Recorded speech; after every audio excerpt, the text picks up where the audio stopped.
I will be your opponent during training mode.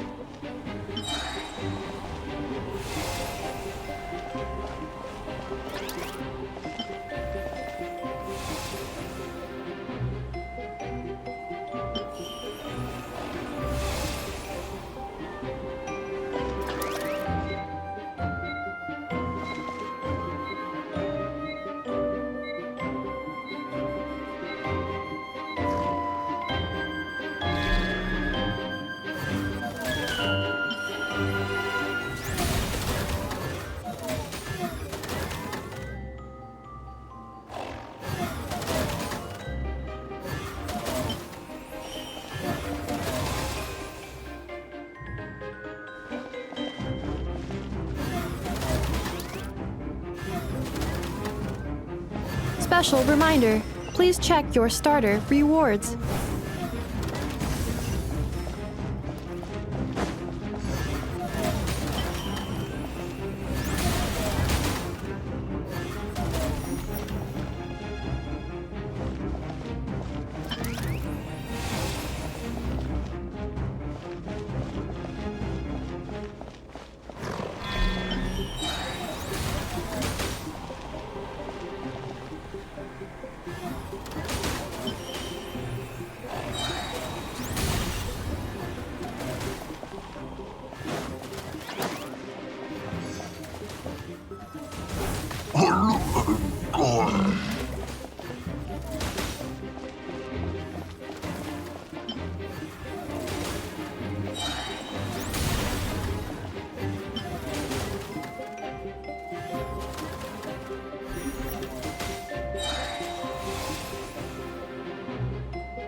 The assault will continue.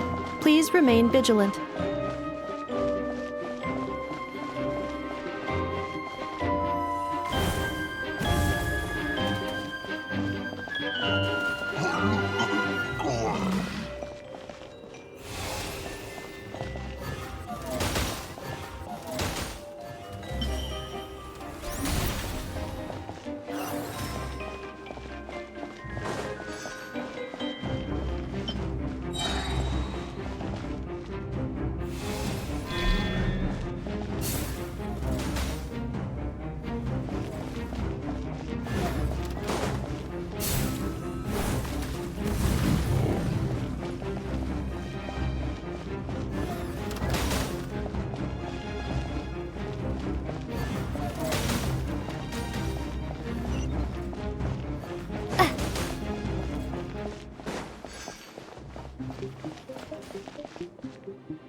This will be my final attack. Ha, ha, ha.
The match is about to begin. Please, get ready.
Aino has suggested making Krumkake-shaped energy blocks for the defense bots.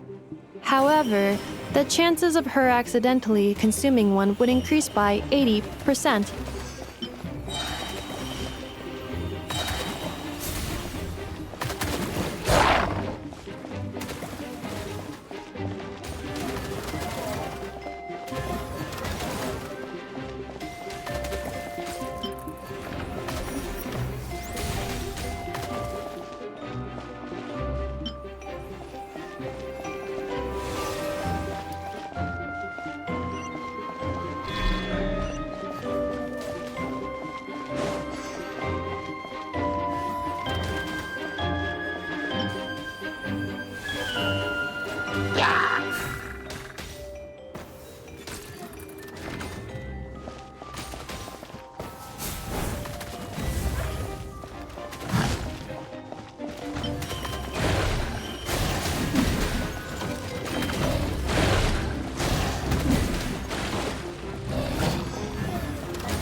Combat data obtained.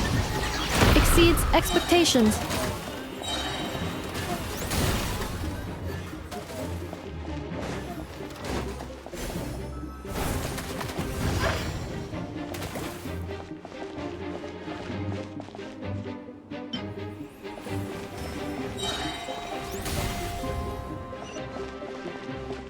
Traveler victory imminent. Greatly increasing value of malice parameter.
The match is about to begin.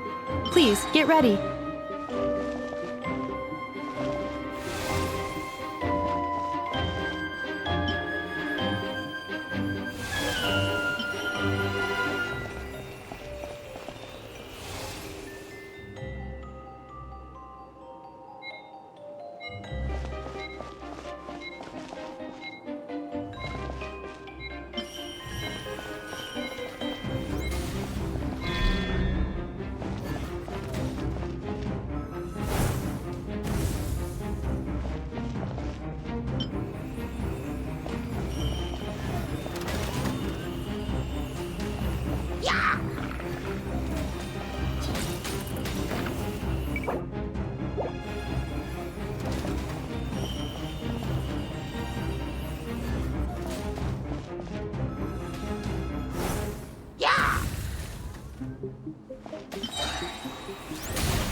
Ha, ha.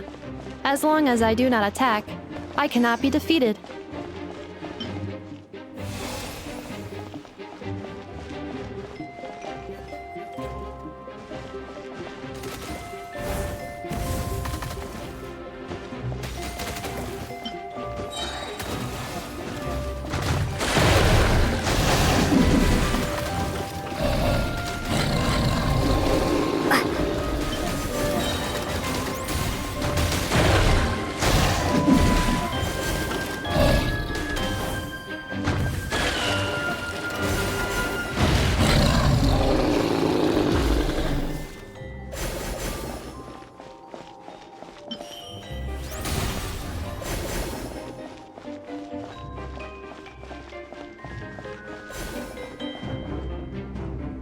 Traveler victory imminent.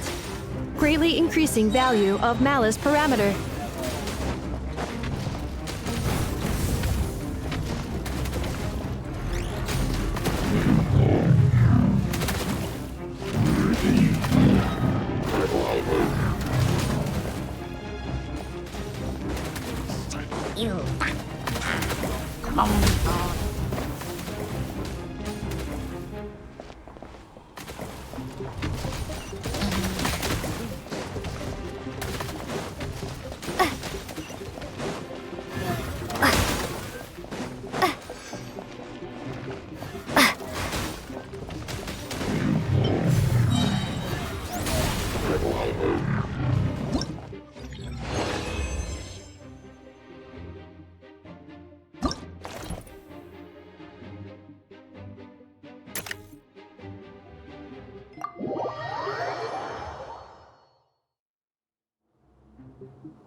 The final round begins. Time to go all out.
Activating Analysis Module. Learning the Traveler's operational logic. If successful, this will increase our efficiency by at least 179%.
The assault will continue.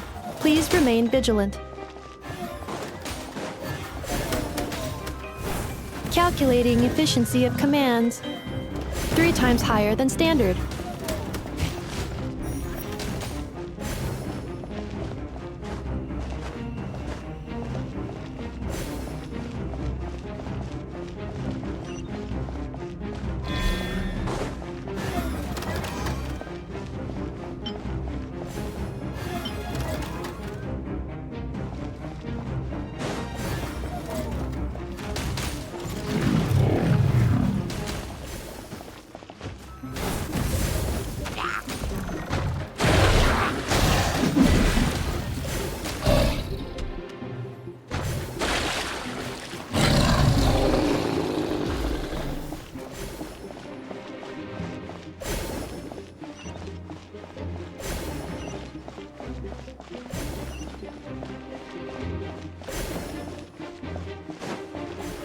This will be my final attack. Ha, ha, ha.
Hey, what was that for? Just shut up and move along. This spot is mine now.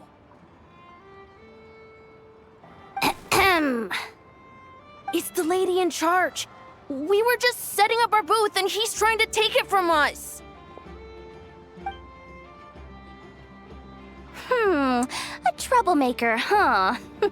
The expo announcement spells it out clear as day. All forms of violence are strictly prohibited. Read it and weep, Buster. Oh, I've been wanting to talk tough like that for ages. Should be enough to scare off a punk like him, no problem. It's not like I wanted to hit anyone. It's just not fair. What's that supposed to mean? We all know the black market stuff is in the highest demand here. So how did these dwarfs get a spot selling these stupid toys?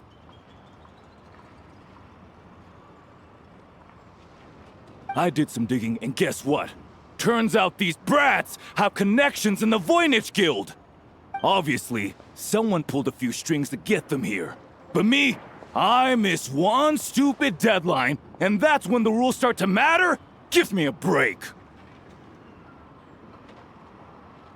Hey, we earned our place, fair and square. As if. So, you're slinging out the easy targets, huh?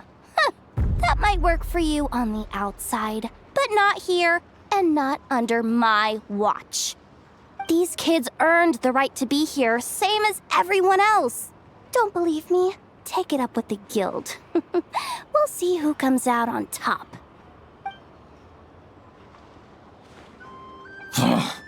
Just you wait. Who the heck was that? Just some punk looking for a fight. But I scared him off without even lifting a finger. I'm still shaking. That was close. Almost had to pull the never guard. Well, he's lucky he decided to run off, or we'd have helped teach him a lesson. Thanks a million, miss. All in a day's work. Anyway, knew I remembered you guys. Your guardian works for the guild, right? Was it again? Auntie, are you all right? I'm fine. Just got a little scrape when he pushed me. I got caught up with something. I should have been here. I'm sorry. Right! Ashvapati! The one man in the guild who wouldn't know profit if it hit him in the face. You get a spot in the most lucrative market in the world, and you're letting the kids use it to sell toys. And no one else would even entertain that idea. Well, the purpose of the expo is free trade, right? There's no rule that participants have to sell weapons. No, but most people know what's gonna make real dough. Unlike a certain someone. Ati, Neb, Rhea, head back to the booth.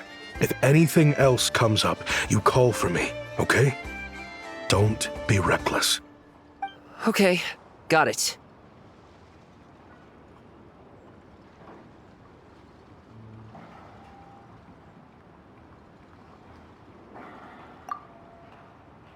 Yeah. You two know your stuff. Wait, what? Then why not make them look the part? They'll sell tons better that way. If you were to leave your kids a gift, would you choose a toy or a weapon? Well... In any case, I'm not looking to make it big. I applied for the expo because the kids thought it would be fun. All I care about is them having a good time. Fair enough. You're still gonna be busy with guild business though, right? Just a heads up. This might not be the safest place to leave the kids unattended. I understand. A lot of children suffer because their parents are too consumed with work. It's unavoidable sometimes. But I want them to have better. You know what? Don't even sweat it. I'll look out for them. What the heck are you doing, Yehoda? Really? That would be amazing. What do you say to Miss Yehoda, you three? Thank you, Miss Yehoda. My pleasure.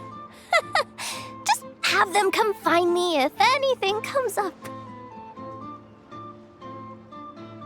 Got it. I should get going then. Wow. Way to step up, Yehoda. I'm just looking out for some kids. How hard could it be? Then again, I bet I'll be swamped with disputes to settle once this thing gets rolling for real. Relax, we'll help you out. Oh, also, we registered the last 3 participants. So, the expo can start now, right? Wow, already? In that case, let me go get things ready for the grand opening. Talk to you later.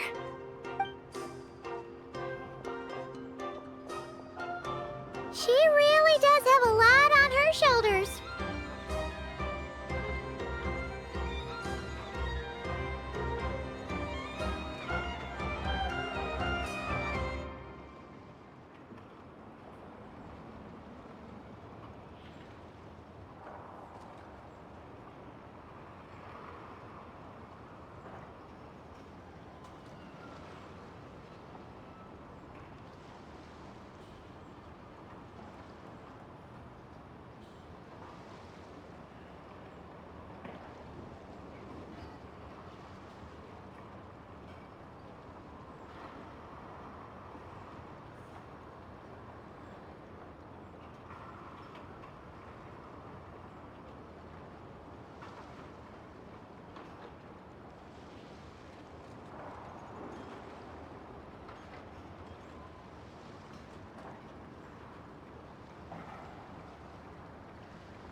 Participant registration is now complete. On behalf of the Voynich Guild, I am pleased to announce that the Nod Cry Trade Expo is open for business.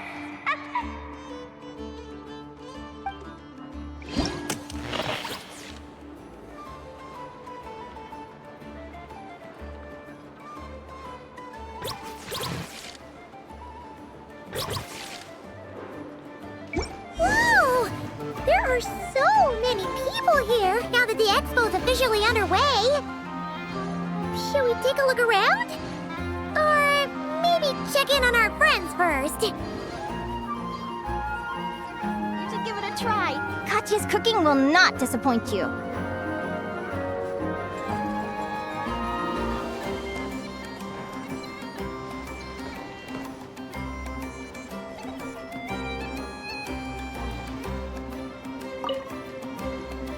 Uh-oh.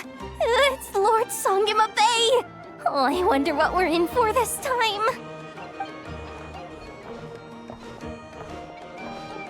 Well, hello! Is that the Traveler and our dearest Miss Expo Manager Yehoda? You're in luck. I'm offering a whole host of Expo exclusive discounts. Don't miss out. Paimon's not remotely surprised to see Dory here. This event's practically made for her.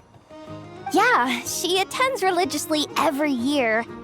And she's always the seller who we get the highest number of complaints about. Complaints? Every single mora I make from this expo is 100% legitimate. I've never broken the rules, and my prices are entirely fair. If people regret their purchases and want to grumble about it behind my back, that's not my problem. Paimon can hazard a guess as to why people might be complaining. I know. And every dispute ends in your favor after you've peppered the buyer with 1,000,001 reasons why you're not in the wrong. It's just, could you maybe not find a way to send every single one of your customers complaining to me this time? I'm begging you, Lord Songema Bay, for me, please.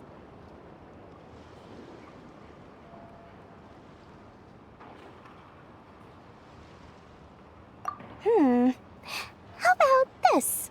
A special opening sale just for Miss Yehoda.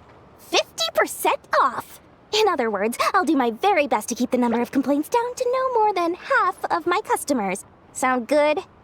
Jeez, what a bargain. Works for me, I guess.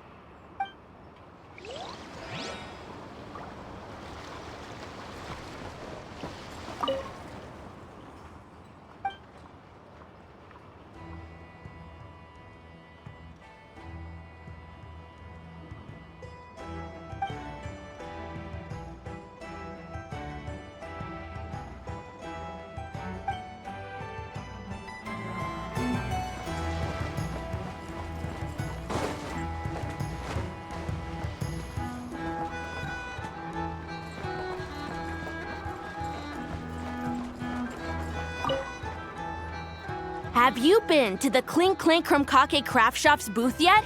They're selling blueprints for a machine. With everything Uncle's taught me, I bet I could build one of those thwack and smack defense bots. We should buy a blueprint. Sounds like a waste of money to me. We should be spending our expo earnings on more important stuff like clothes. But Uncle said the most important thing is that we have fun. Guys, please don't fight. I hate to break it to you, but I'm afraid no one really comes to this expo looking to buy toys. If you make any more here, it won't be nearly enough to buy yourselves a blueprint. I doubt it'll even cover your new clothes. Oh, hi, Yehoda. Hi, Traveler. I came here to make sure you kids stay safe, so listen carefully. If you want to look around the expo, that's fine, but you need to be extremely careful when talking to any strangers, okay? A lot of crazy people show up to this expo, both sellers and buyers. You don't know what they might be capable of. So if anything happens, don't try to deal with it yourselves. Call for me right away. You got that? Yeah, Hoda's really serious about looking out for these kids. Well, it's kinda my job. I'm supposed to be the one in charge. Oh, just take a look around. This booth is the only one being run by a bunch of kids. If there's anyone out there aiming to cause trouble, you can bet they'll start with the weakest target.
Wait, that's a familiar face.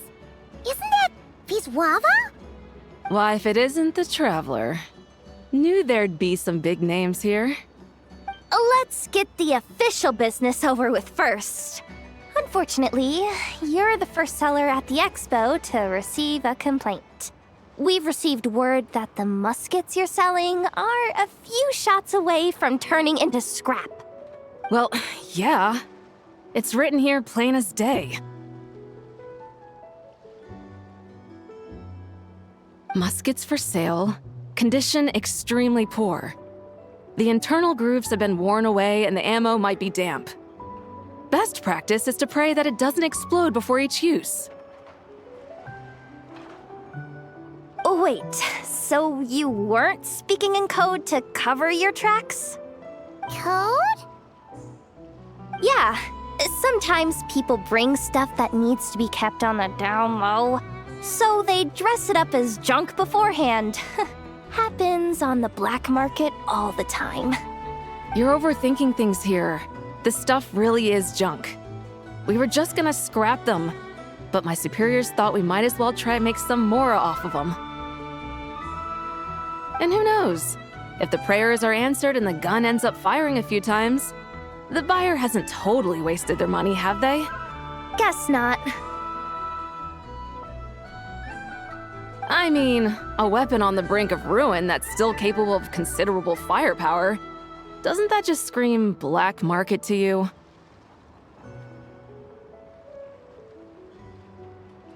Yeah, but who would buy something like this?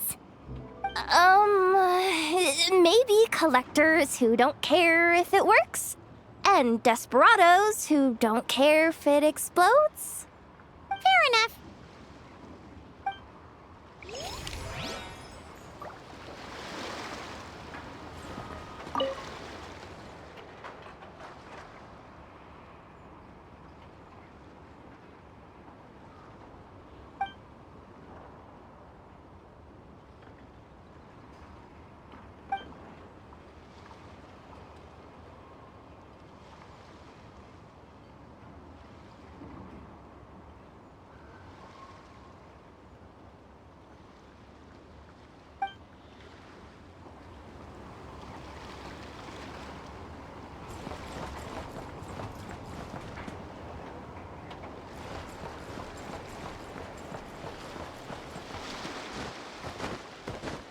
Yeah.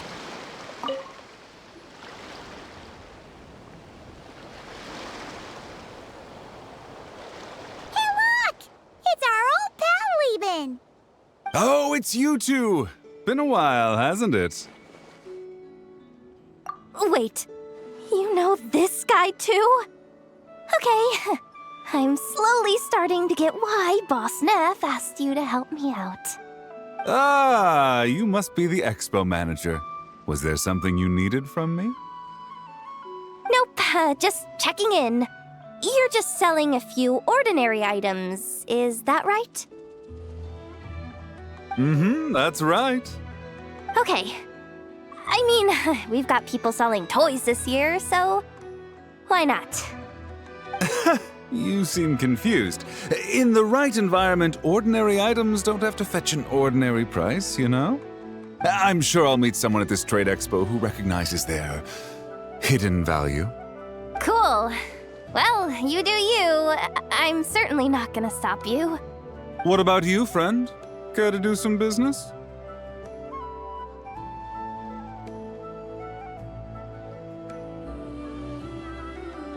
Well, to be honest, I spent most of the ones in my inventory to purchase this batch of goods. The ones you see here are just for decoration.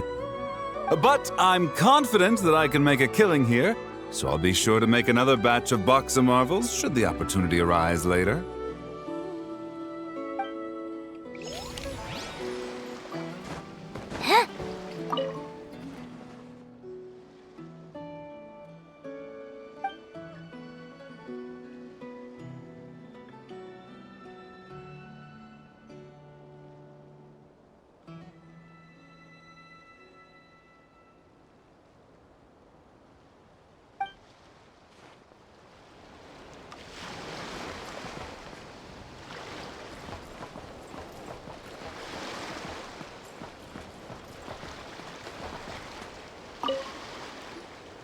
Sir, we don't forbid exhibitors from offering drink samples, but I need to make sure you understand what you're getting into.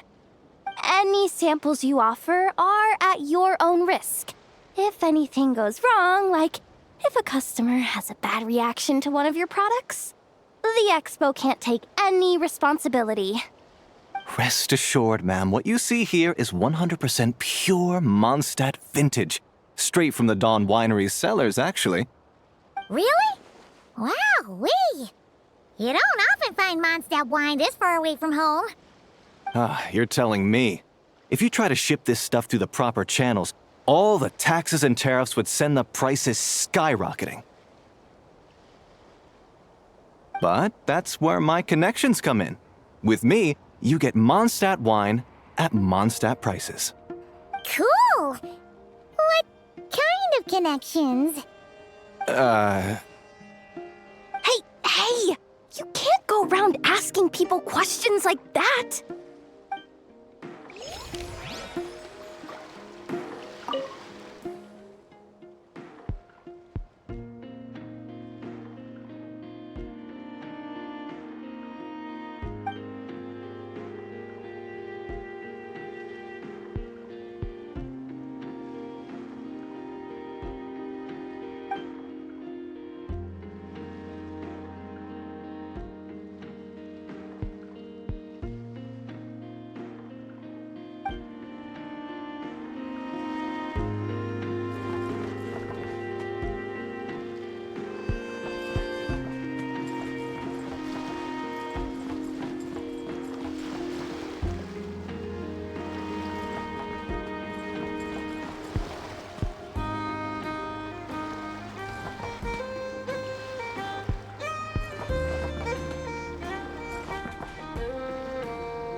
Welcome to the Treasure Hoarder booth.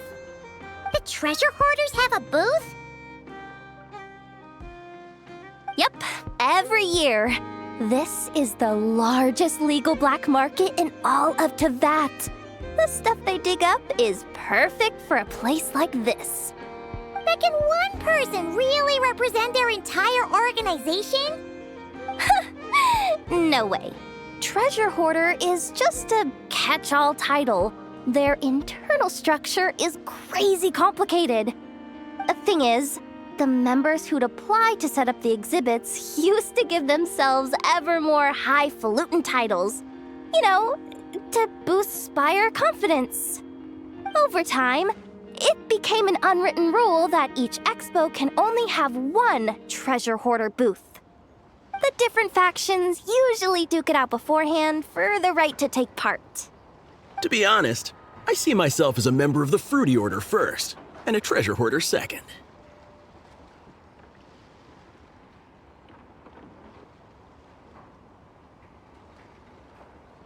What? Have you been living under a rock?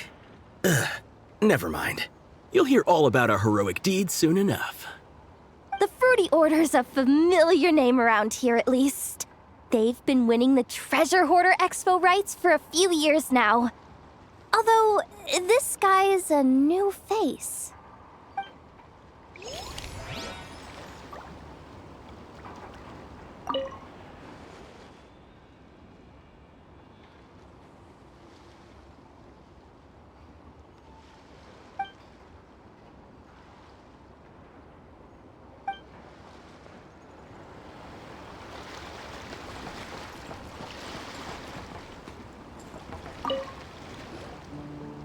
This exhibitor's demands are ridiculous!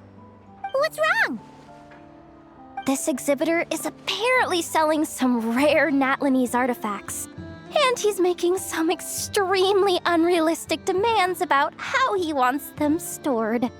I know the contract says that we're responsible for storage, but I'm sorry, it's unreasonable to expect us to meet these requirements. Unreasonable? These are rare and very fragile historical relics we're talking about. You can't just throw them into a warehouse, okay? They have to be handled with care. Tumaini? Yep, that's Tumaini, all right. So, what exactly do you need?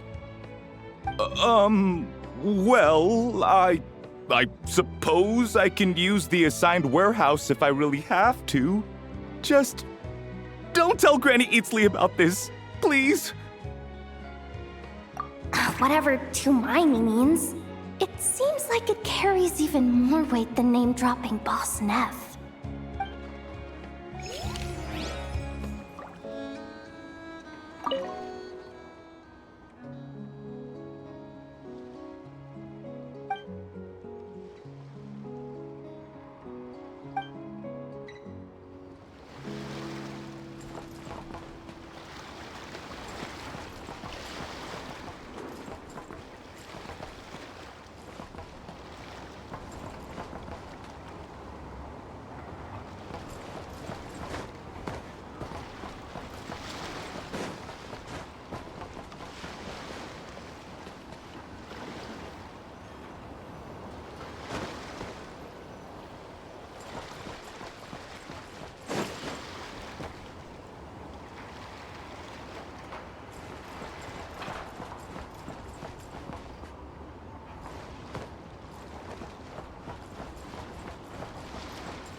It's her!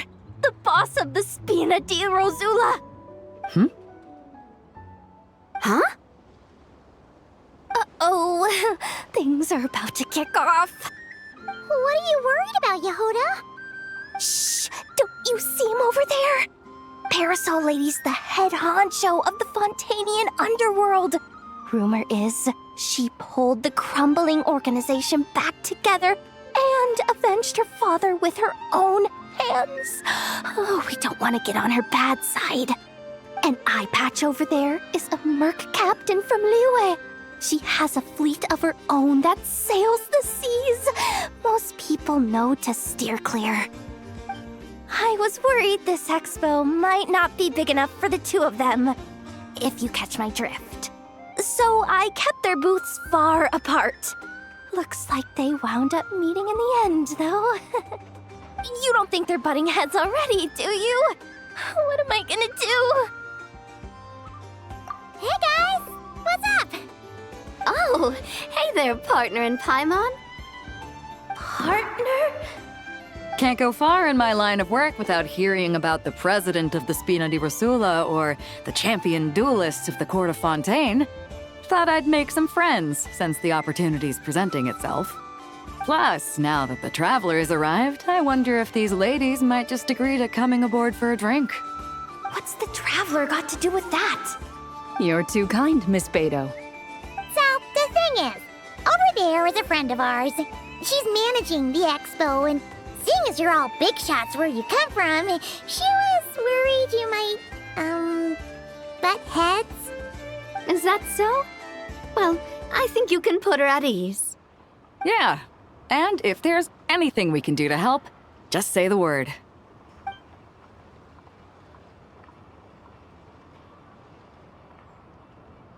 Well, there you have it. Nothing to worry about. These people are your friends. How is that even possible?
Yeah.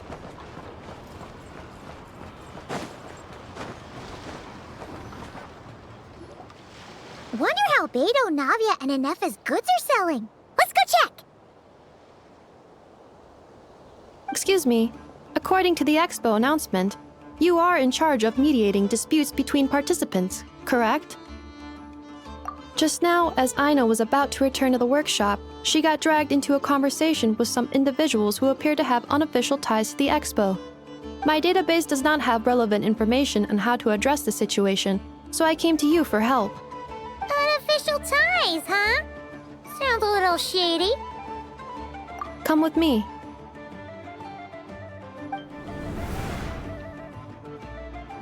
A device that uses Numa and Usia energies in battle.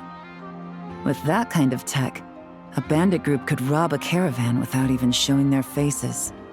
And what about this thing? Remote guidance? Precision bombing at long distance? If a group of thugs got their hands on it, their enemies might as well surrender on the spot. The Fontaine Research Institute made the right call going through the Spina di Rosula rather than selling it themselves. The same is true for the Ministry of Civil Affairs, I'm sure. A merc captain who spends most of her time at sea is far less conspicuous. Huh? What about this girl? She seems to be trading in military-grade weapons as well. The Clink Clank Krumkake craft shop does take on a lot of orders for dangerous creations, but I think in this case... I'm overthinking it? I think so. Yelan? Chevrolet? What are you doing here? Traveler? Paimon? How did you find this place? Although this location is indeed rather secluded, Aino has equipped me with a special sensor module. With it, I was able to detect that you had pulled her aside for questioning. The rumors are true then. She's quite the little engineer. Can you tell me what this is about already?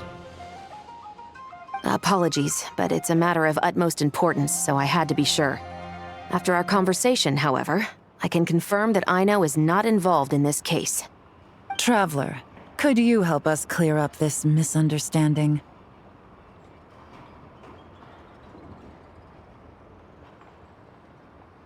Understood.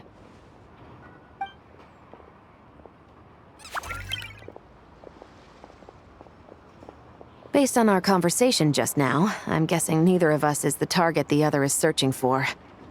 I second that. And since our strategies were so similar, I'd wager we're after the same person.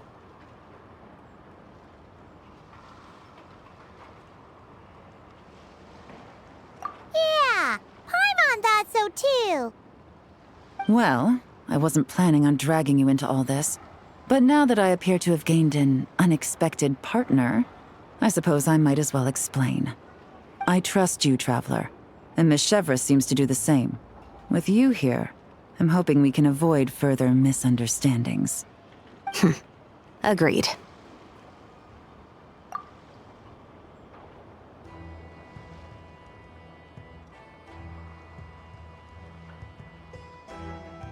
Miss Chevrolet and I seem to be here in Nodcry to reel in the same fish. That's right. And the product we brought to trade is the bait. Of course, if I worked in the booth, it might tip people off, so that's where Navia comes in. I assume it's the same situation with Captain Beto?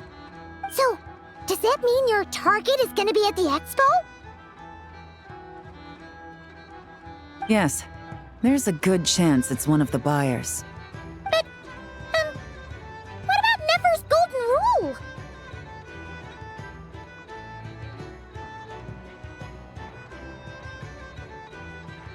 What? No. I've done some digging into the head of the curatorium and where she stands. We can't let her know what we're doing. Well...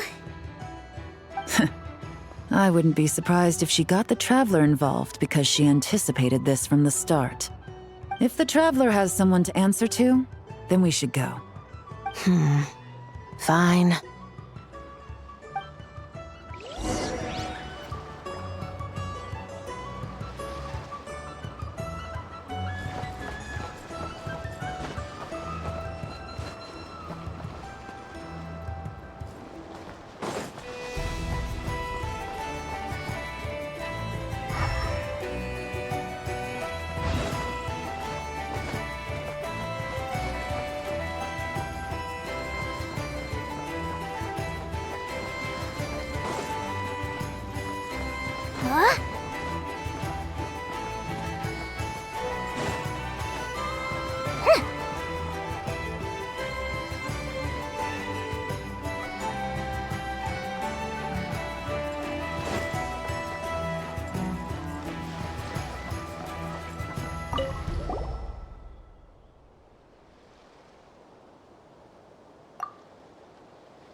if you want to drum up some business, all you gotta do is holler, and everyone on the first floor will be able to see you. Also, you have to come this way to get to the second floor, which pretty much guarantees that everyone attending the expo will notice you guys at some point. Not bad, huh? Thanks to the spot I saved you, you guys will be drowning in business before you know it. Your point being? Cross-referencing Yehoda's current facial expression against database. Confirmed. Analysis suggests that Yehoda hopes we will return the favor. You bet I do. At least Robo-Girl gets it. Okay, how do we do that? Generating proposal. Complete. Yehoda, the next time you visit the workshop, I will reserve the seat closest to the hallway for you. Huh? This seat provides priority access to any dessert items delivered from the kitchen. It is also free from window glare and sits at optimal proximity to the teapot. By reserving this premium spot for you, I can guarantee you a most enjoyable dessert sampling experience. Is this your idea of a fair trade? Are you kidding me? That spot's usually reserved for me. I'd never let you take it if I didn't have my dessert budget to consider. What's going on? Yehoda looks upset. All right, I'll level with you. Since I saved you such a great spot for your booth and all, could you possibly lend me some technical support? Please? Technical support? This year's expo is way bigger than ever before, which means there's definitely gonna be more shenanigans going down too. I know, surely you have some kind of contraption that can, like, scare everyone at the expo into compliance or something. As the manager, I need something I can fall back on in case the you-know-what hits the fan. Let me think. If things escalated that far, shouldn't you just report it to Nefer instead of trying to deal with it yourself? Well, yes, technically speaking. But if, for example, it was somehow kind of my fault to begin with, I'd probably be better off solving it myself on the DL. Remember those 3 kids? Well, that punk who was harassing them wasn't just some random nobody. He was just the one that got picked to stir things up. There's a whole bunch of people here who aren't happy with the booth situation. Now, obviously, they don't have the guts to pick a fight with the Voynich Guild directly, but apparently, they at least have the guts to harass 3 kids outside the confines of the expo. The problem is, I'm not really supposed to get involved with anything that isn't strictly to do with the expo, so the whole thing would kind of be hard to explain to Neff. Not that I regret what I did, but jeez, Yehoda, you sure know how to make life harder for yourself. Okay, yeah. Sounds like we need to be smart about this. Fine. Just this once, I guess I can lend you the Clink Clank Crisis Control Switch. Agreed. This option meets Yehoda's requirement for an expo-wide intimidation strategy. A Clink Clank Crisis Control Switch. What's that? This little guy right here. I made it recently after getting myself into a really sticky situation. To activate the switch, you just need to give him 3 taps on the head. If you do that, there's pretty much nothing in Nodcry that you won't be able to handle. Really? So what actually happens when you activate it? You'll find out if it comes to it, but I'm only letting you use it once, so you better save it for when you really need it. Okay, cool. I'll take your word for it.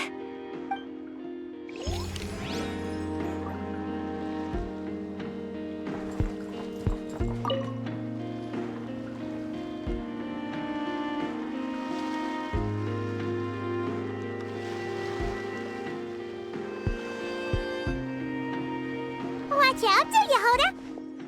Just keeping an eye on things. Looking out for any problems that might need me to step in. Hey, you 3! What are you doing here? There should be at least one of you manning the booth at all times. Accessing booth operation logs. Analyzing. Neb left to try and buy a new blueprint. Ati soon followed to try and stop him. Finally, Rhea came to mediate between them. I keep telling you, we don't have that much Mora to spare! I just wanted to have a look. What's wrong with that? Guys, seriously, stop fighting!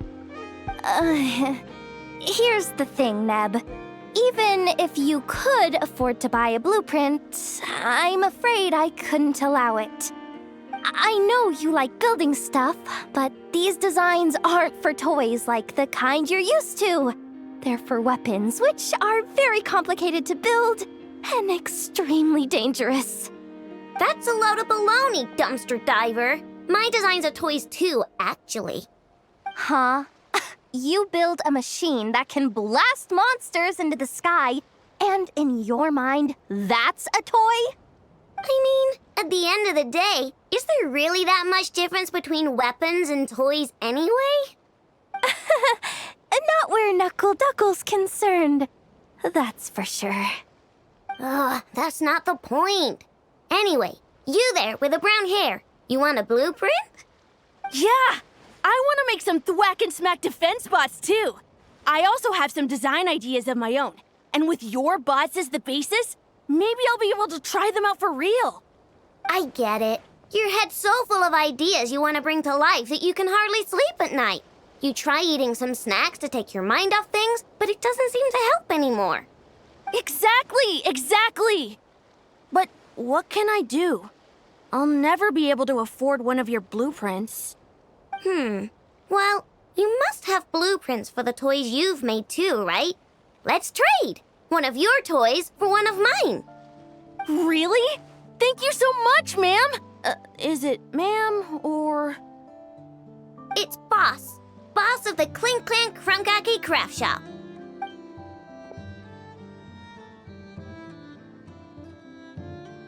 Thank you so much, boss of the Clink Clank Krumkake Craft Shop. Huh, that was very thoughtful.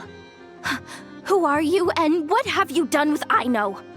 What's that supposed to mean? I'm a boss, aren't I? A lot of people depend on me. Looking out for them is a big part of the job. Did that really just happen? For a moment there, Aino stopped being a little kid and acted like a full-on grown-up. A grown-up who's shorter than the kid she was looking out for, but still. Previous records indicate that Aino has a 94% chance of adopting such behaviors when encountering a child in a similar situation to herself.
Traveler, Paimon, how do you do? That's our secondary goal. To put it in Mr. Flintz's words, it's important for Lightkeepers to spend some time in the land of the living every once in a while. That sounds like something he'd say, yeah. Are you interested in these muskets? Since we're friends, Paimon will let you in on some insider info. This officer here is basically selling scrap. Oh, I'm well aware.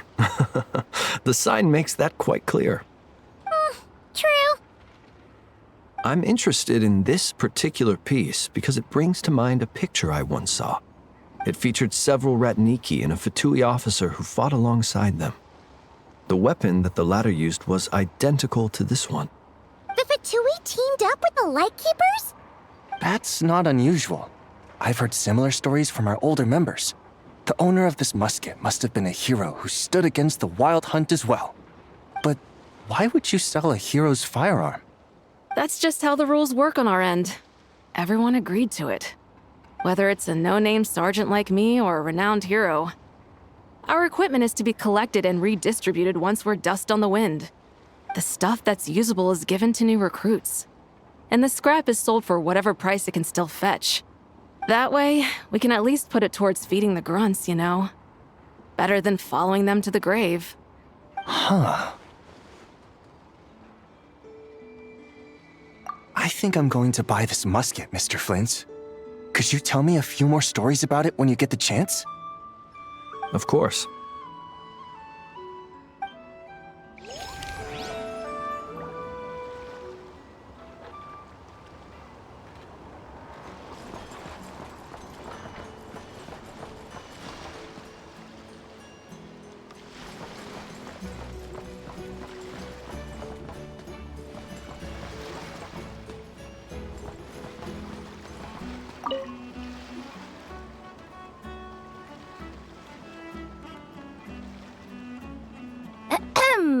So what's the situation in need of mediation?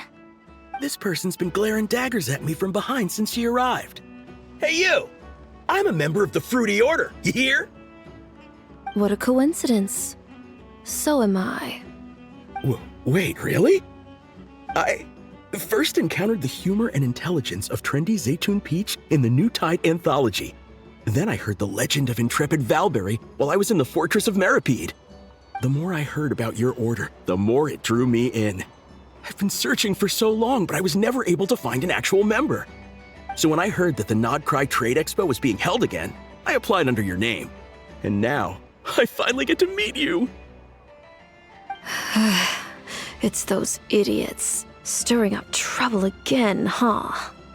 So what I'm getting is that this guy's an imposter? Our orders won the expo rights several years in a row, so we announced that we were backing out of the running this year to avoid conflict. Then, this guy had to come along. A few of the other groups were looking to duke it out, so imagine their anger when someone claiming to be one of ours snatched the expo rights again. Well, no one's made any trouble for me. Wait. Does that mean you've taken them all out already? Man, I knew it! The Fruity Order's as good as they say! Can I join? We can't make trouble at the expo. Voynich Guild rules. Once it's all over, meet me at the harbor in Nasha Town. I see. All right, I'll be there. Does he not realize what's going on here? Also, considering our smooth collaborations thus far, a word of advice for the guild. This guy has only been able to keep his head in his booth because the Fruity Order took care of any rival factions. But if there's one thing the treasure hoarders have in spades, it's sore losers. Since our order has proven untouchable so far, they're sure to find easier targets to vent their frustration on. So look after those kids. Huh. So this guy has been responsible for more than one conflict so far.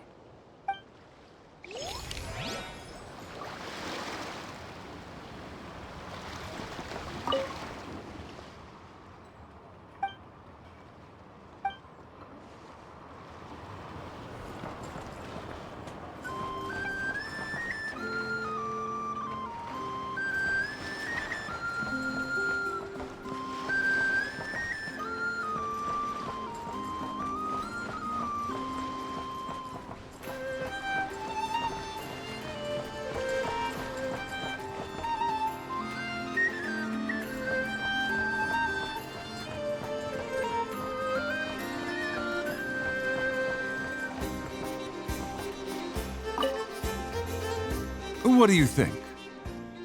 Not bad. Tastes just like back in Mondstadt. Varka, you're here for the expo too? Oh hey, traveler, Paimon. I was only planning to take a look around. Wasn't expecting this pleasant surprise. Out in this part of the world, even a homegrown Mondstadt apple is a rare treat. Yes, and on that note, I should advise you that the prices are quite different from what you'll be used to back home. Not a problem. It's a price worth paying for a taste of home. I'll take the whole batch and send someone to collect them later.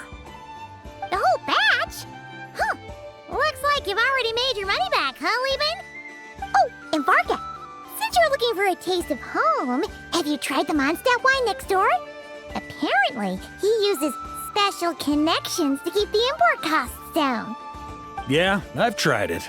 It's pretty good, but not Mondstadt wine good. Besides, I wouldn't be able to buy any even if it was. We can't have the Grand Master of the Knights of Favonius going around supporting smugglers, can we? Oh, it's true. You're not gonna reprimand him though, are you? Don't worry, I know it's Nefer's rules here. Not out to make life difficult for you. If you find yourself at a loose end, come visit our base sometime. I'm gonna get the Knights to make some cider out of these apples.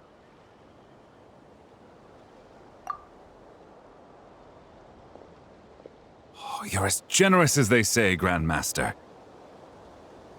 Looks like you finally made some real profit.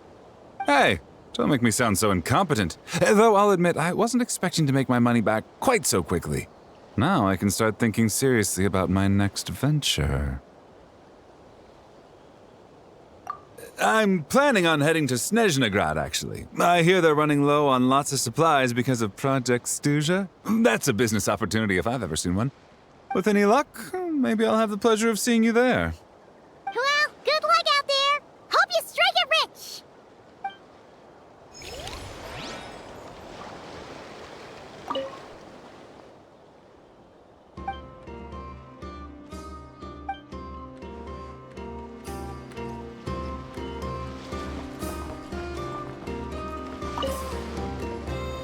I can't believe you came all this way to investigate me.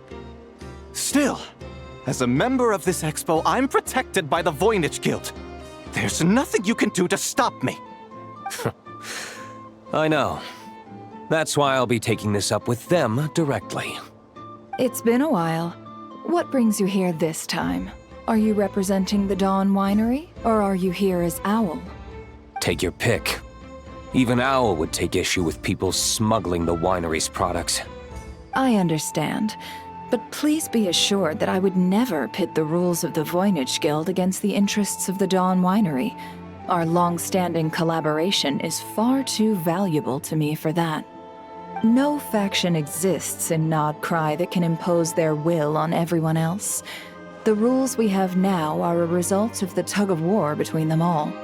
In any case, I only allowed this gentleman to sell his so-called Dawn Winery vintage here because I'm confident that it poses no threat to our collaboration.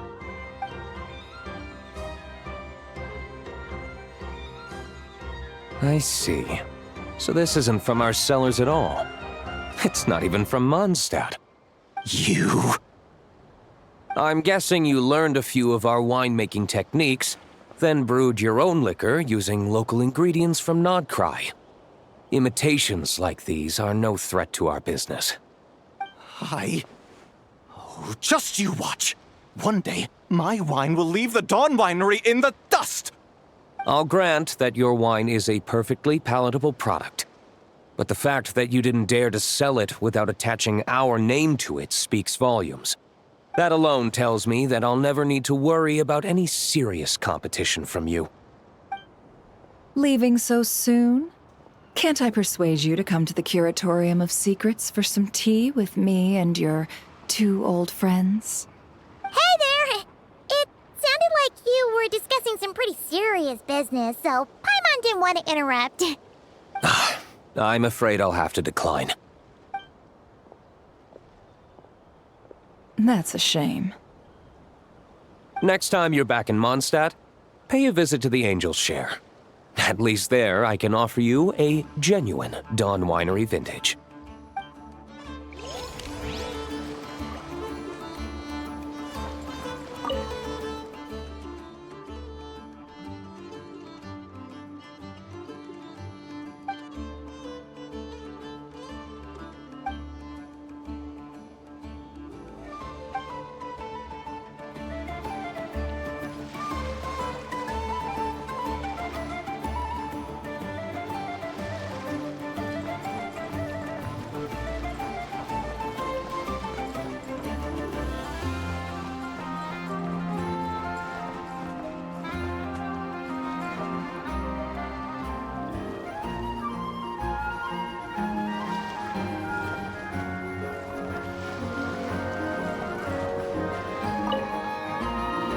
See, Lolly, I've been told that the merchants here are all protected by the organizers.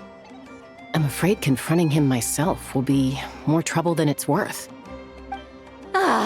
Do I have to do everything myself? Oh, please! Granny Eatsley, have mercy! Chaska! Say, Lolly! What are you, It's a long story. Basically, a few members of the Flower Feather clan brought word from Nodcry that someone was selling Wyob fragments at this expo. Pretty serious stuff. So I brought Seat Lolly here to get to the bottom of it, and hopefully keep things under control. Oh. Okay, well, as it turns out, we've been tasked with mediating any disputes like this. Are you intending to try and stop me? Look, I'm not trying to be difficult, but you don't need me to tell you that our Wyob are not for sale. Wait a second.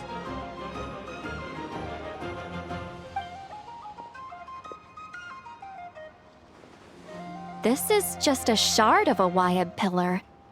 And its power is long gone, so it no longer has any connection whatsoever to the Wyob. So, tell me, how much did they pay you to ship these out of Natlan? About 800,000 more apiece. What? Apparently, people outside of Natlan don't know all that much about our culture. Some people take one look at those pillars and start bragging that they found a Wyob fragment. I didn't want to correct them, 'cause that way I could drum up the price. Ugh, forget it. Since you asked me so nicely, I'll let him stay here until the expo's over. No point making a mountain out of a molehill. Oh, thank you, Granny Eatsley. Oh, don't start thinking you're off the hook. Once this is over, you're going straight to Biram to face the music. Oh.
Why, hello, Traveler and Paimon.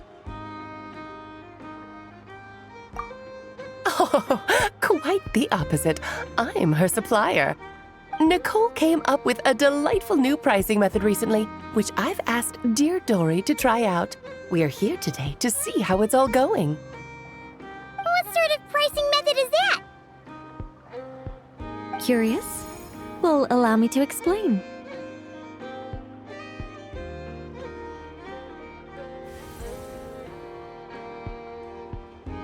Instead of an amount of mora, you collect courage, kindness, or happiness from the buyer. The key is to make people realize they don't have to be rich. With an excellence of character, Even the treasures of the Hexen Circle are within your reach. Kinda like a Seelie guiding intrepid adventurers through various tribulations until they claim their prize. Such fun, wouldn't you say? Not for me. We didn't sell much Hexen Circle gear this time at all. At this point, I'll have to whip out some Samara's specialties just to break even. Wait, you're actually losing money, Dory? You're saying our gifts didn't reach that many people? I'm saying we made diddly squat. Hate to break it to you, Miss Mage, but you don't have much of a heck for business.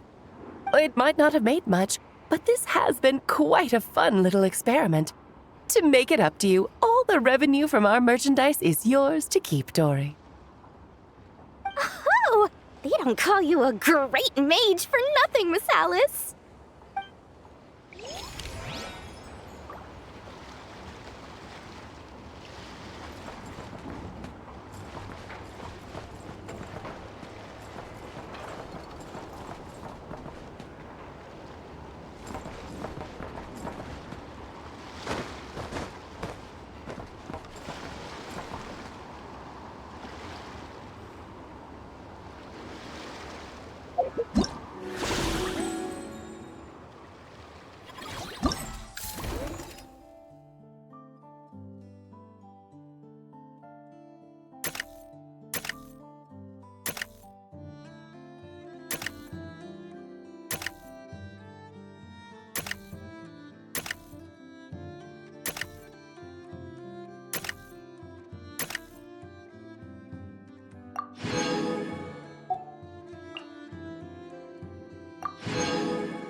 Lumi is just too cute!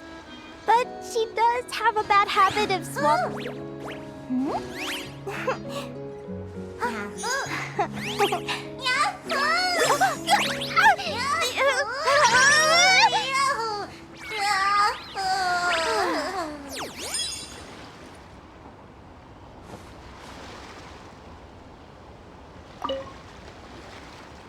It's almost time for the expo to end. I'm asking for half a month's leave once we wrap this up.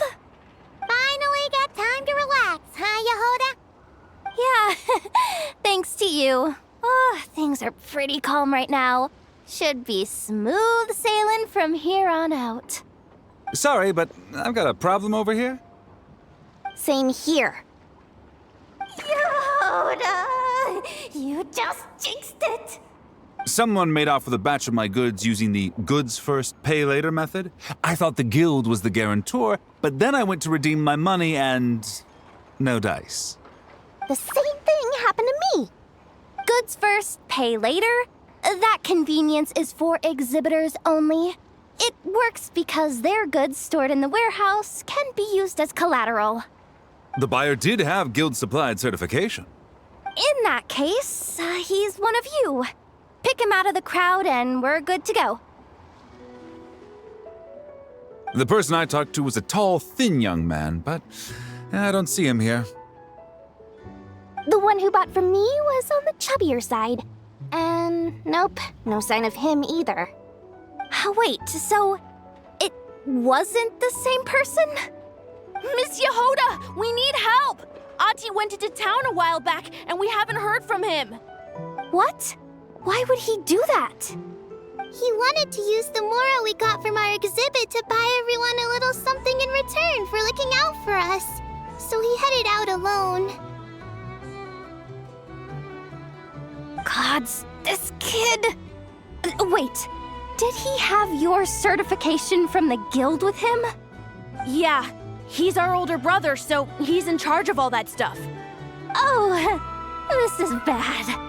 Okay, let's not panic. What happened? Remember those people who targeted Ahti a while back? I'm worried they kidnapped him and are using his certification to scam goods off the other exhibitors. Sorry.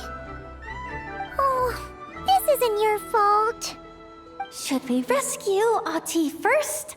But Nodcry's huge! Where would we even start? We could go for the goods first, but we're dealing with a group. If they split up, it'll be impossible to nab them. Oh, come on, Yehoda, come on! You promised Boss Nephew to uphold the guild's reputation, and you promised the kids you'd protect them. This is all falling apart. Looks like you're down to your last option, dumpster diver. Oh, right! The Clink Clank Crisis Control Switch! Clank Clank Crisis Control Switch activated. Awaiting orders. Awaiting orders. Awaiting orders. Whoa!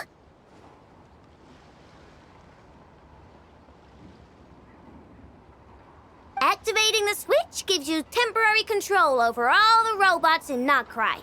If you wanted, you could turn this whole place upside down. But it won't last long, so think about what you want to do first. In that case, let's get the stolen goods back first. All units, advance to rescue Ahti! Miss Yehuda! Orders received. Orders received. Orders received.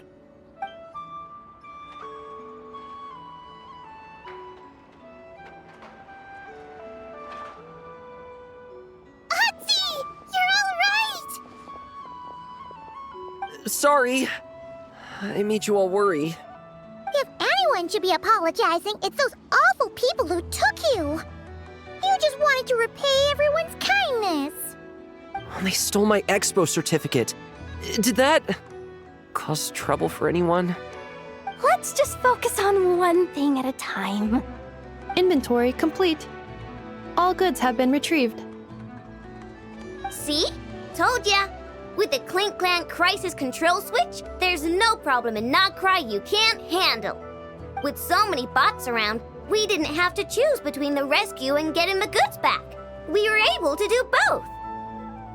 I know. These kids call me boss, and as their boss, it's my job to protect them.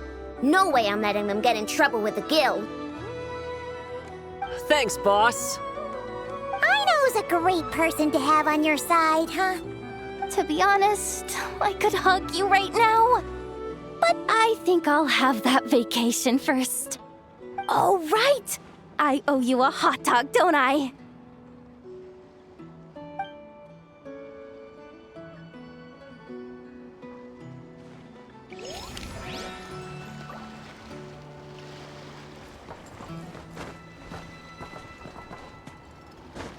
Yeah.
Ad Astra Abyssosk.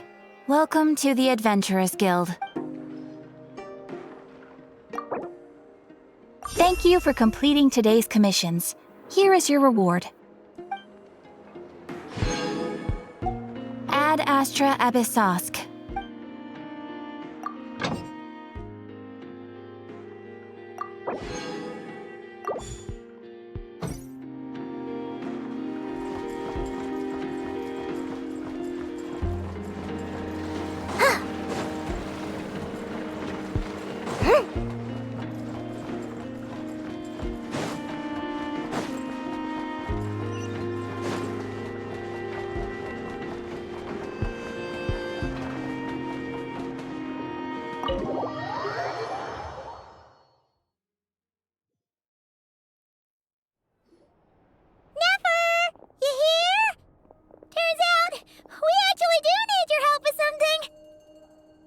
Ah, Miss Yelan from Liyue, and Miss Chevreuse from Fontaine. It's quite the honor. Forgive me for not greeting you sooner. So you knew we were coming all along? Anticipating your arrival is one thing. Getting you to come talk to me is another. And that's why you put the Traveler in charge of participant coordination. You knew we trusted her enough to tell her the truth about our plans. And you also knew that, out of respect for your arrangement, the first thing she would do is bring us here. How else could I have gotten us all to the negotiating table?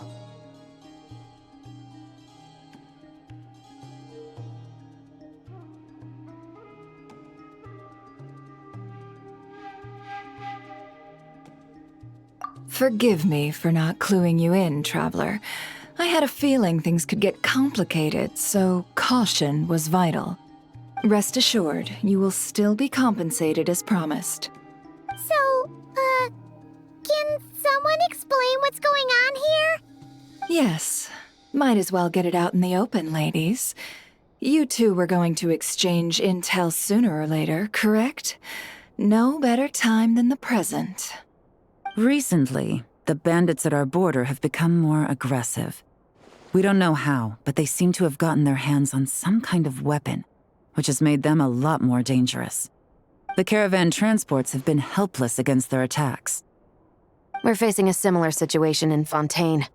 Conflicts between gangs have been escalating, with civilians getting caught in the crossfire. Our investigation indicates that someone has been supplying the gangs with some unusually powerful weaponry. Even with the Spina's help, we've been struggling to curb the fighting.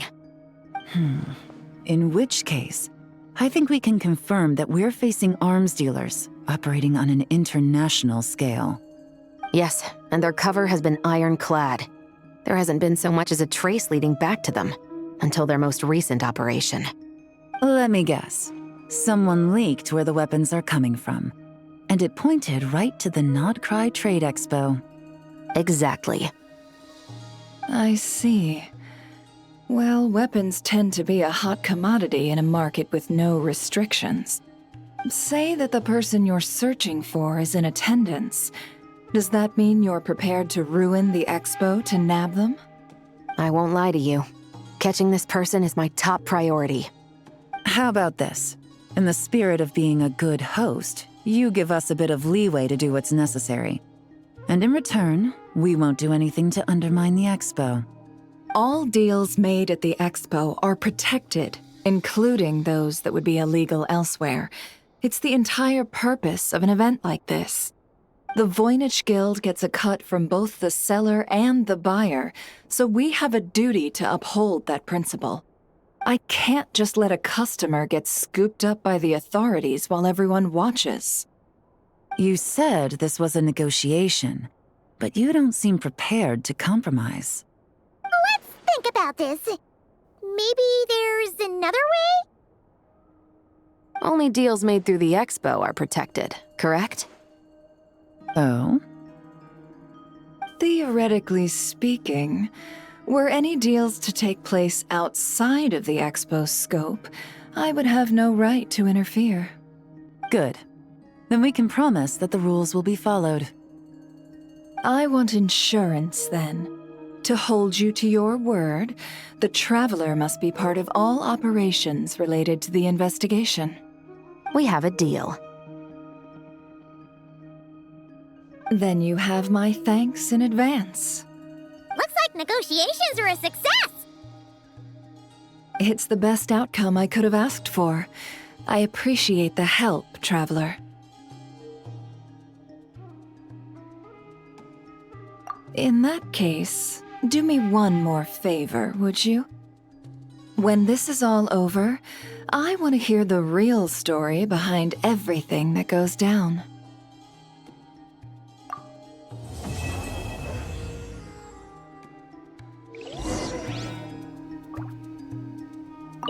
When this is all over, I want to hear the real story behind everything that goes down.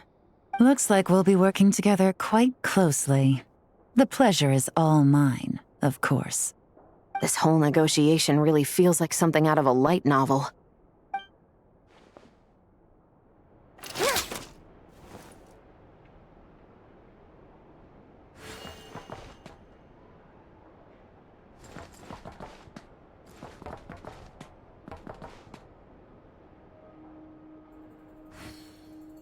When this is all over, I want to hear the real story behind everything that goes down. Looks like we'll be working together quite closely.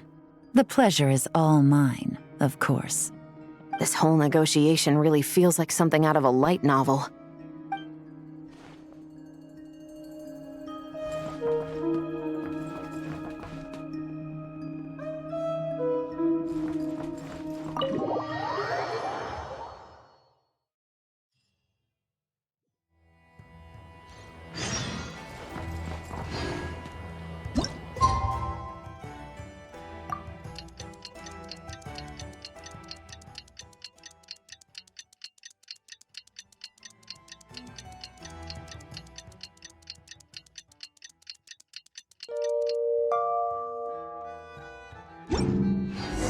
Well, it's been 2 days.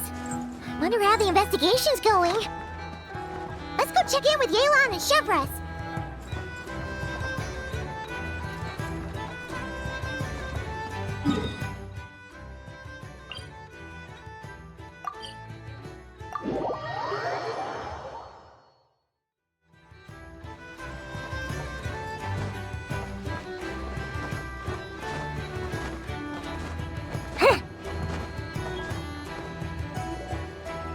Wow!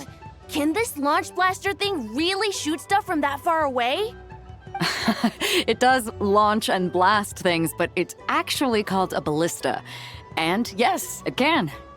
But how does it stay on target? It uses a remote guidance system. But I'll let you in on a little secret. The upgraded version doesn't even need that.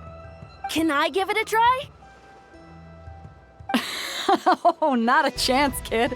Can't have you hurting yourself. Believe me, this thing is even more powerful than it looks. Ask me again once you're older. Hey, Beto!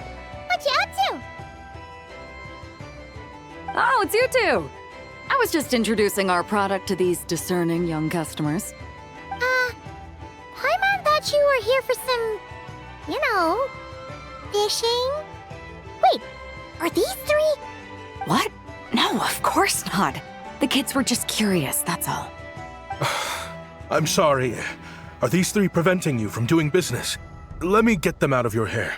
Come on, time to go. Oh, do we have to? Oh, don't sweat it. They were just curious. I'm happy to tell them more about it. No, we've taken up enough of your time already. Neb, don't bother people when they're trying to work, okay? Okay. It was no bother, I swear. In fact, once the expo is over, come find me on my ship, and I'll let you see the ballista in action. How does that sound? How much would it cost? Not a single mora. Really? It's a promise then, miss.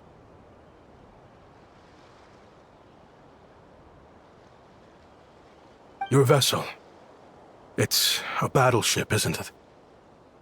Are you sure you should be bringing children on board? Why not?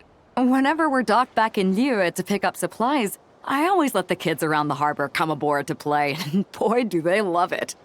If a kid from Liyue can do it, why not a kid from Sumeru? A battleship may as well be a giant playground to them. Is that so? I've heard that people in Liyue also turn gunpowder into explosive firecrackers and give them to children as toys. Perhaps only the kids back in your home country are lucky enough to look at a giant battleship and see a playground. If you're worried about safety, I can... No, I suppose I'm just envious.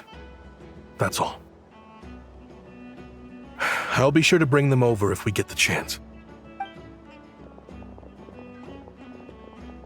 Seems like he really cares about those kids, huh?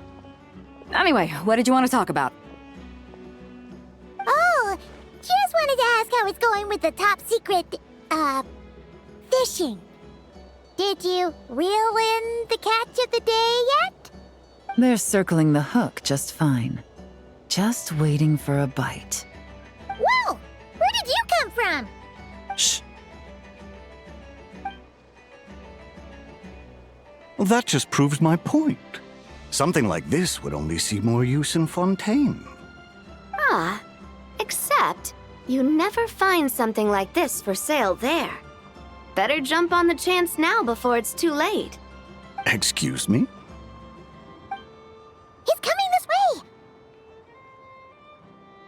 Steady now.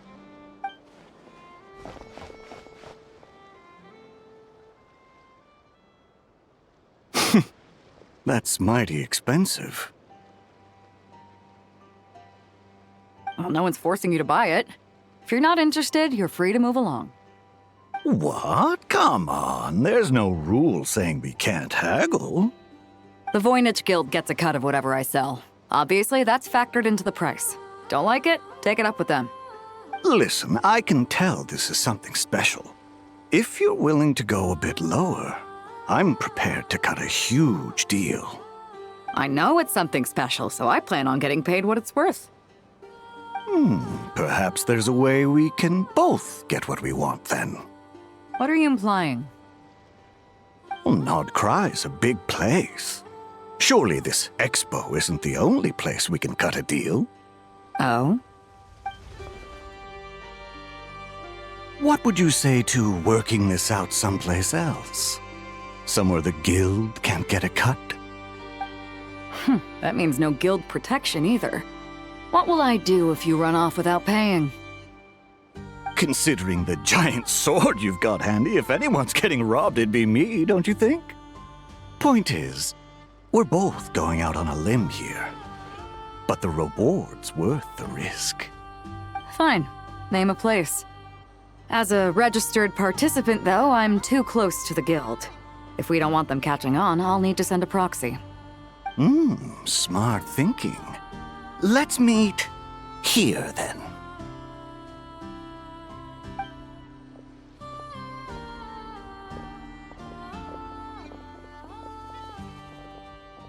Good.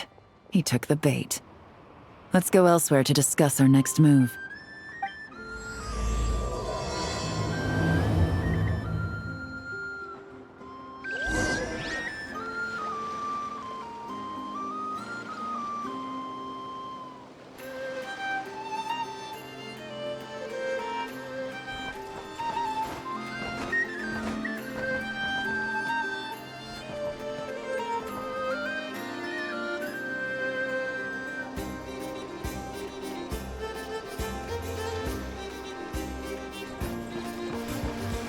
Huh?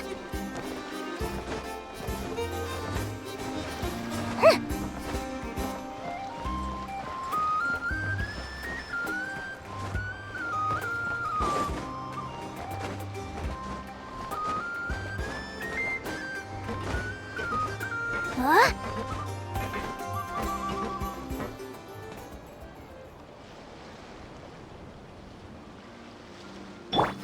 Surge.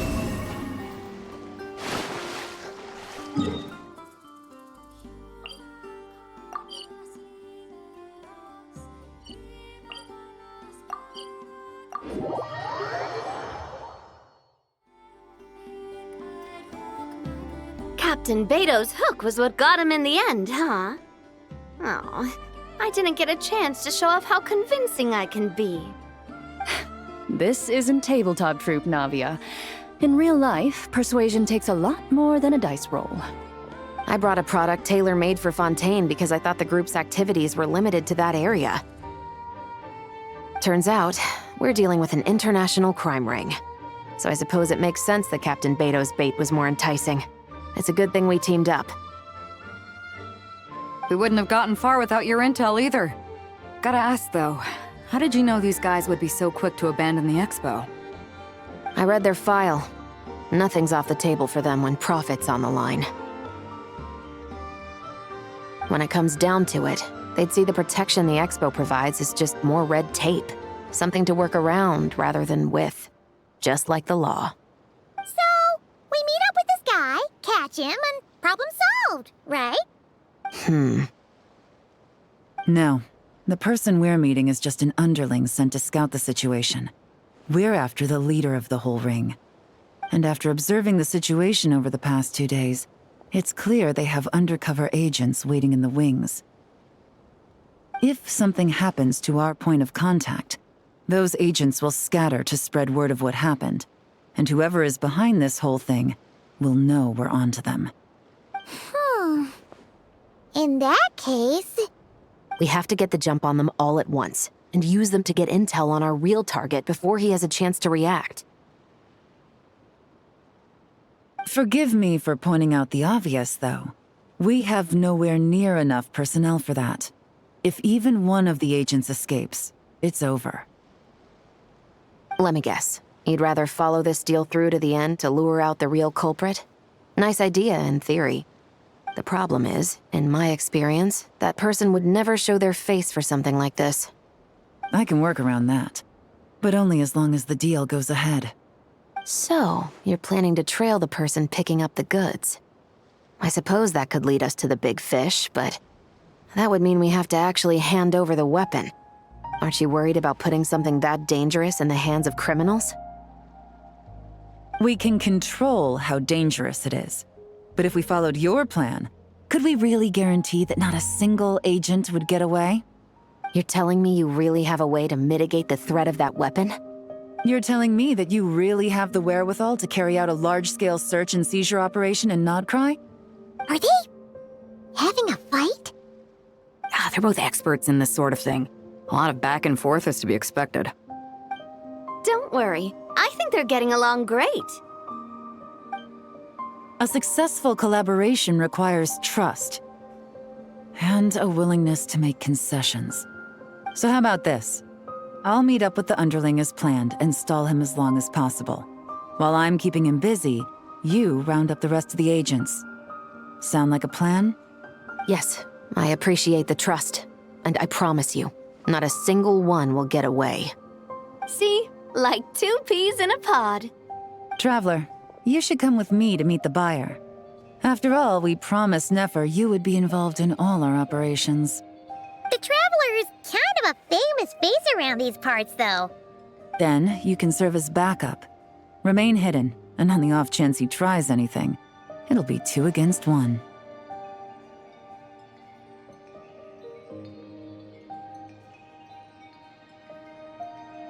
Ha! Let's do this thing!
Oh, you really can't go lower?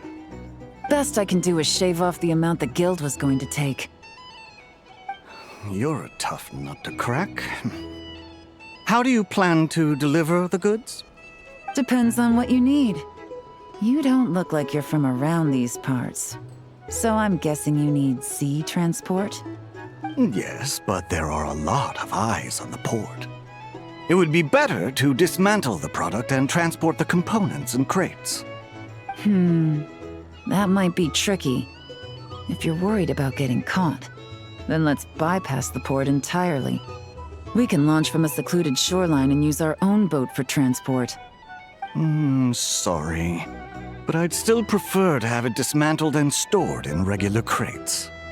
Ah, I'm guessing the port of arrival is where you resell the goods? You want it hidden in unassuming cargo crates, because you operate right out in the open. Most of the weapons have come in through Yilong Wharf or Lumiduce Harbor, so that seems to check out. What are you trying to say? Nothing. Just connecting some dots. I think we're done here.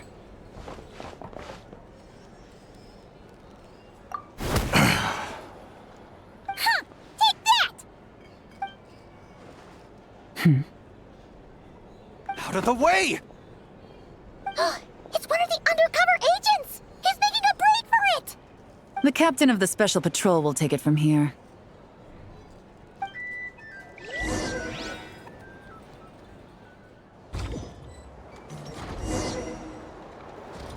One just popped up. Looks like the one on the surface has been subdued. There are children around. I have to avoid bloodshed. Trying to escape? Allow me to show you the way!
Nope, not this way.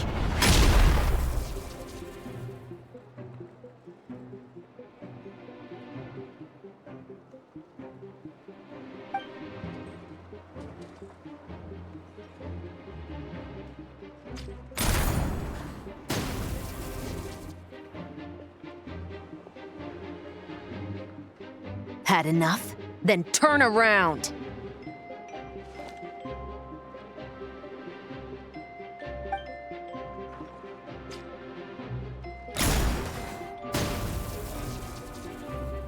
Out of steam yet? 'Cause I can do this all day!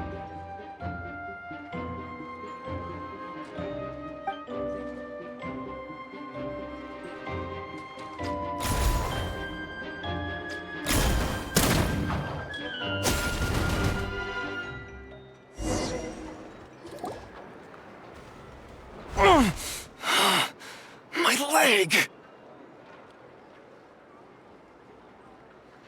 Is still attached. And if you want to keep it that way, I suggest you stay right where you are. A special patrol uniform. You think bringing me in is enough? Do you even know how many of us there are? If even one gets a... 5 at the port, 10 on the outskirts of Nasha Town, 3 near the plaza.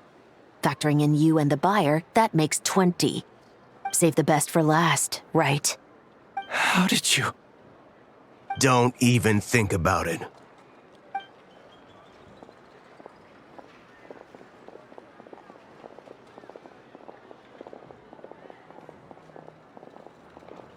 Well done, everyone. We appreciate the assist. The boss sends her thanks.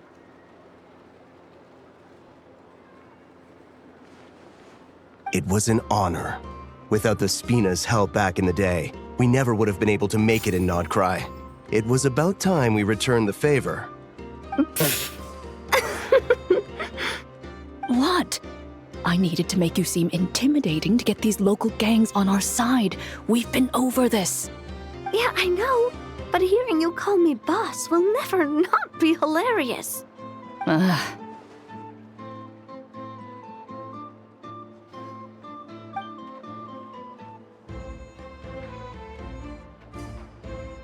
Wow! Navia is something else! Well, that explains your confidence. I had no idea the Spina di Rosula could mobilize these kinds of numbers outside of Fontaine. This Navia has quite a few tricks up her sleeve. No trade expo rules were broken either. Even if Nefer saw it all unfold herself, we still wouldn't need to explain a thing.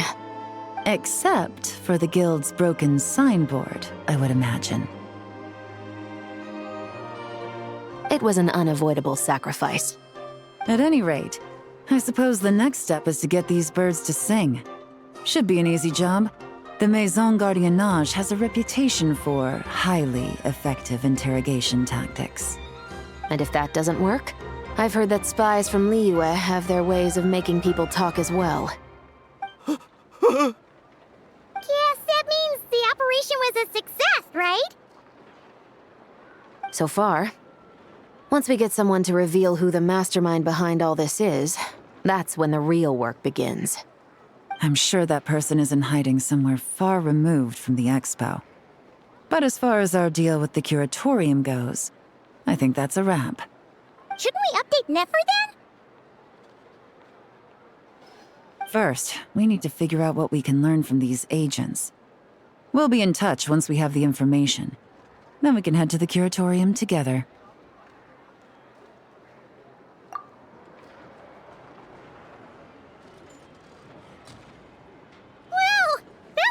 Smoother than expected. Not a single one got away. You're thinking about Nefer's final request, huh? Let's see. We have 2 expert detectives from separate nations teaming up to uncover an international crime ring. That's not a bad story. If you feel like it's missing something, maybe Yelan and Chevras will uncover something more interesting during their interrogation. Excuse me? Are you the Traveler? Yehoda needs you back at the expo venue as soon as possible. Oh no! Did something happen? I'm sorry, I don't know the details. All she said was that it's urgent. Now let's get a move on!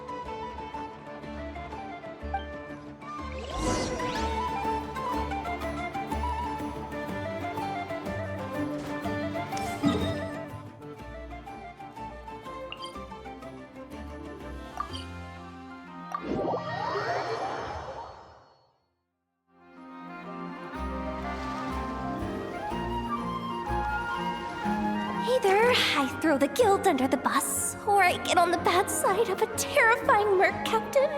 Oh, could this get any worse? Get it together, Yehoda. Focus on the hot dog you're gonna treat yourself to after today is over.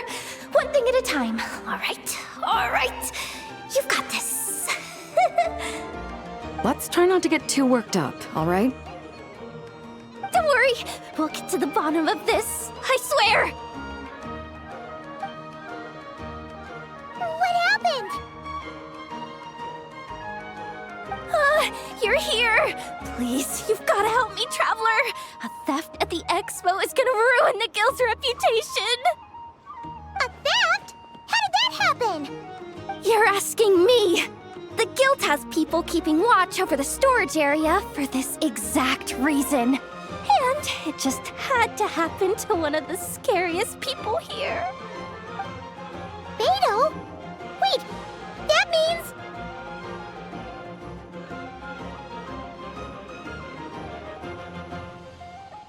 The guild asked us to keep our goods stored on the designated shelves.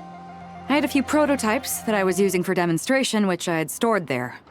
But when I came to check on things just now, I noticed that all of them had been stolen. And each ballista is super dangerous! If they fall into the wrong hands... Well, all the prototypes have a failsafe designed to prevent unauthorized use, so it could be worse. Still, we should get them back as soon as possible. The guild will make sure of that. If you could just keep this between us for now, we would be super appreciative. Do we have to tell her? Honesty is the best policy. That's what he taught us. I know, it's just...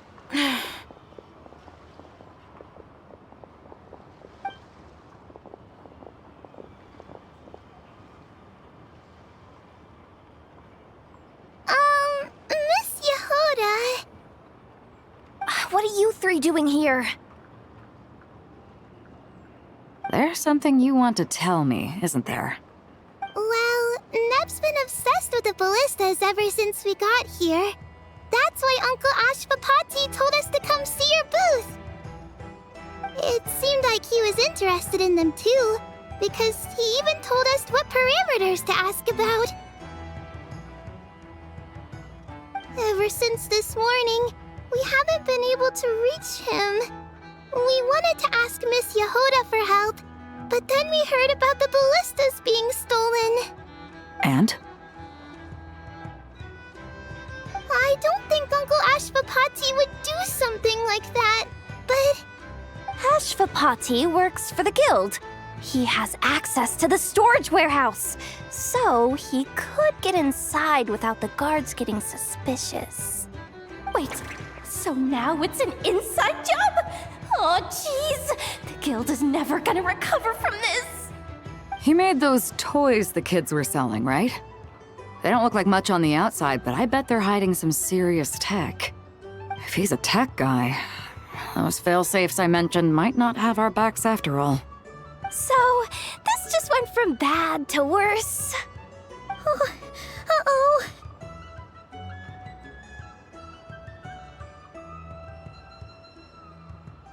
Could be. I mean, let's put it this way. There aren't a whole lot of people that could manage to stay off Yelan's radar. Why don't you take these kids to the curatorium and see what you can learn? I've got things covered here. Got it! Hold up. We can't hold these kids responsible, though. Right? No, of course not, but... how do we explain this? You want to look out for these kids, don't you? I promised I would. Besides, they're innocent in all this. Good, because I'm looking out for them too. That's why I want to find their uncle as soon as possible. No matter what he did or didn't do, it's worse for them if he's missing. Guess we're on the same page then. Take these kids to the curatorium. I'll update Yelan and tell her to meet you there. Will do!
this complicates things. Here I was hoping the trouble would start and end with you two. But no matter. This will all make for a very engaging story. I wouldn't be so flippant. This time, it's one of yours causing trouble. I'm starting to wonder if all those agents we captured were just a distraction, so the real culprit could make their move. It's all still up in the air right now. What can you three tell us about Ashvapati? Uncle Ashvapati isn't our real uncle, but he is our guardian. He adopted us when we were little. He told us we all came from the same band of eremites in the desert, but apparently, we're the only ones left. We've been traveling from place to place with him for as long as I can remember. We got to Nagcry not too long ago. Their eyes. What about them? I'm just reminded of something. About a decade ago, there was a band of eremites who, seemingly out of nowhere, gained technological capabilities far surpassing those of other groups. Leveraging that advantage, they built a number of highly advanced weapons and sold them to the highest bidder. The conflicts in the desert became even bloodier as a result. While the other groups were tearing each other to shreds, these newly minted arms traders stood by and reaped the spoils. But before long, their own weapons were turned against them. And as the flames of conflict engulfed the desert, the group met their end. None of the weapons survived, and so in the wake of that destruction, the status quo of the desert was restored. That's terrible. In the desert, it's kill or be killed. People will stop at nothing to gain the upper hand. If this happened in Fontaine or Liyue, I'm sure the perpetrators would have been prosecuted to the full extent of the law. But in the desert, no one bats an eye. From what they've told us, sounds like these kids are orphans from that particular band of eremites. Which means their guardian is likely one of the few survivors as well.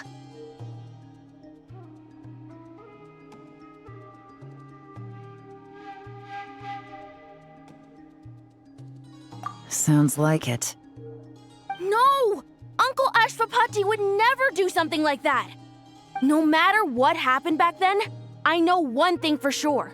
Uncle Ashvapati hates weapons. Sure, he's good at building things, but all he does is make toys for us to play with. He can't be the kind of person you're making him out to be. Or... I'm sorry. All we can do is act upon the facts. So, what's our next move? From our interrogations, we've learned that in 2 days, the person behind all this has a meeting planned to collect the goods. If all goes well, we can head to the pickup point and ambush them. But if Ashvapati is part of this and the leader learns what happened, there's no chance he risks himself for his agents. So, that meeting might as well be moot. Then let's focus our efforts on Ashvapati for now. If we find him, he might just lead us to our culprit. If he stole the prototypes, there's bound to be a trail. I'm confident I can track him down. I just need some time. What can I do to help? I work best in the shadows. The more people involved, the harder it is to operate. As soon as I've got a location, though, he's all yours. You let me handle the search, and I'll let the special patrol handle the seizure. That does sound like the most feasible plan. I'll be waiting for the good news. Seizure? Hey, don't worry too much right now. The most important thing is that we find your uncle. The rest can wait. Okay. Looks like I'll need to enlist your services for a bit longer, Traveler.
just got word from Yelan. Looks like she managed to track down Ashpapati. Come on, let's go meet up with the others.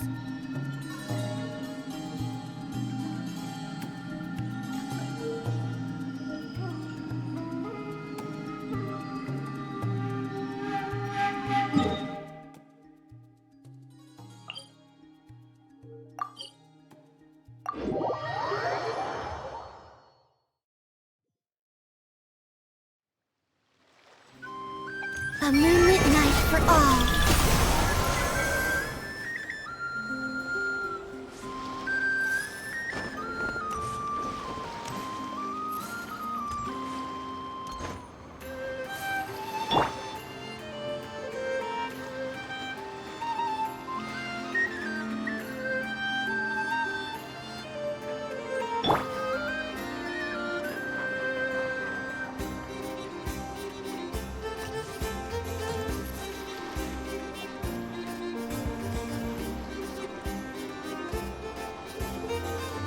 Took me a bit longer than I expected, but I found where he's hiding.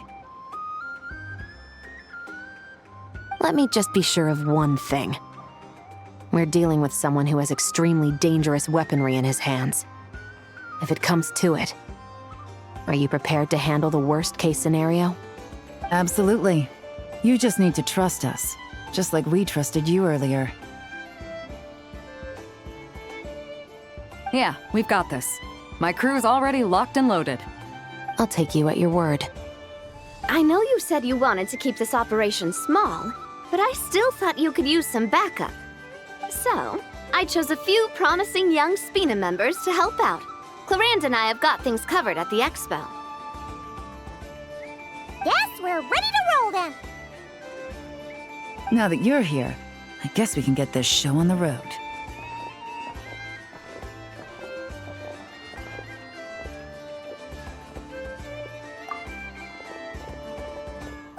Wait!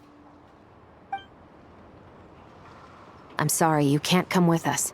You need to stay at the expo like we agreed. It's for your own safety.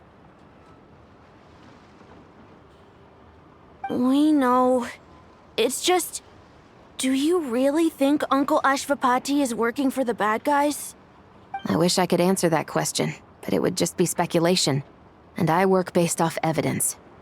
He's been gone for 2 days now, and he just left us here.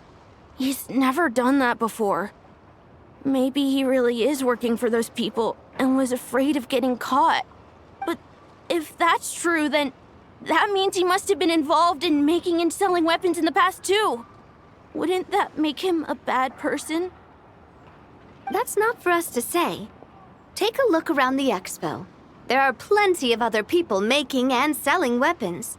Doesn't mean they're necessarily all bad people. Really? The same is true for your uncle. Whatever he may have done in the past, the real question we need to ask is why. There's a lot we need to know before we can judge a person. In Fontaine, we have a long and complicated process in place just to make sure we get the right answer to that question. Yeah. Why would Uncle Ashvapati do something like that? How about this? I'll make sure that Miss Chevras and Miss Yelan promise to bring your uncle back safe and sound. Then you can ask him yourselves. Thanks, miss.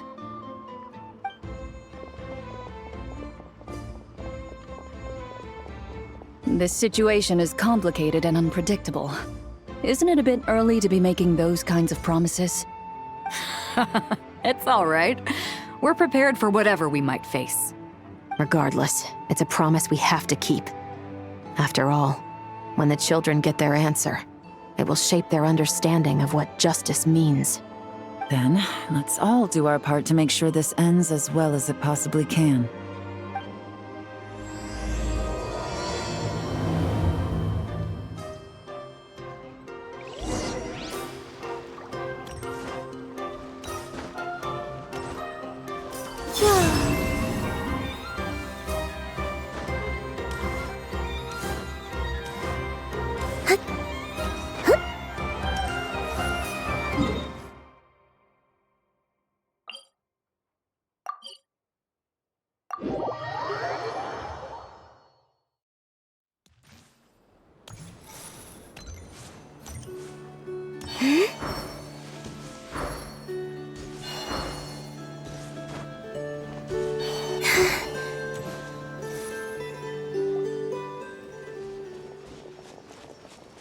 Stop right there! Where is he?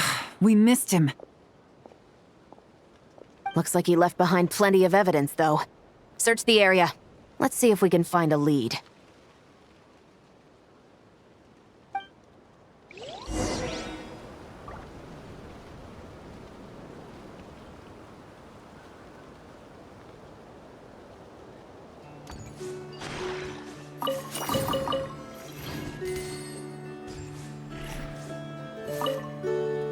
Search the area. Let's see if we can find a lead. Strange. Did he lead us here on purpose?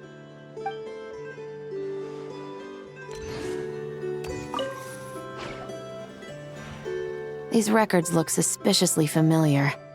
Yeah. Doesn't seem very coincidental to me either. What is it? Remember when I said this group's cover was ironclad? They were always careful never to leave a trail leading back to them. The one time they slipped up, they broke the case wide open. We found a cargo manifest left behind at the scene. That's the clue that led us to Nodcry. It was a similar story on our end. And now that same manifest shows up here, among the records left behind by Ashvapati. So, he's the guy that slipped up back then? Unless it wasn't a slip-up at all. How does the same clue get left behind at two separate scenes and picked up by two separate law enforcement agencies? Thinking back on it now, it doesn't seem quite so accidental after all. No. Almost like he led us here on purpose. But for what reason?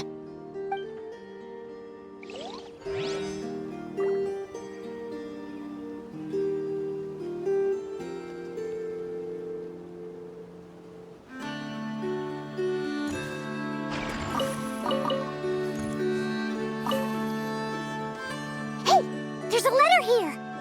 Look at how it's positioned. It was begging to be found. I think it might be for us. You think he knew we would come here? If he did, he's a more impressive opponent than I anticipated. Let's keep going. We can read it together when we debrief.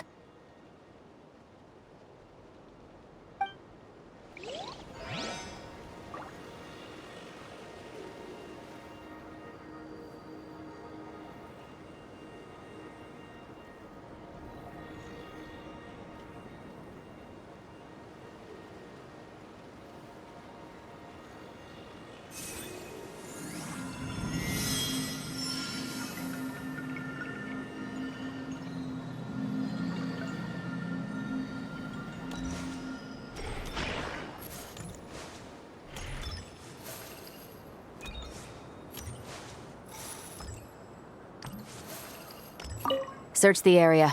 Let's see if we can find a lead. Strange. Did he lead us here on purpose?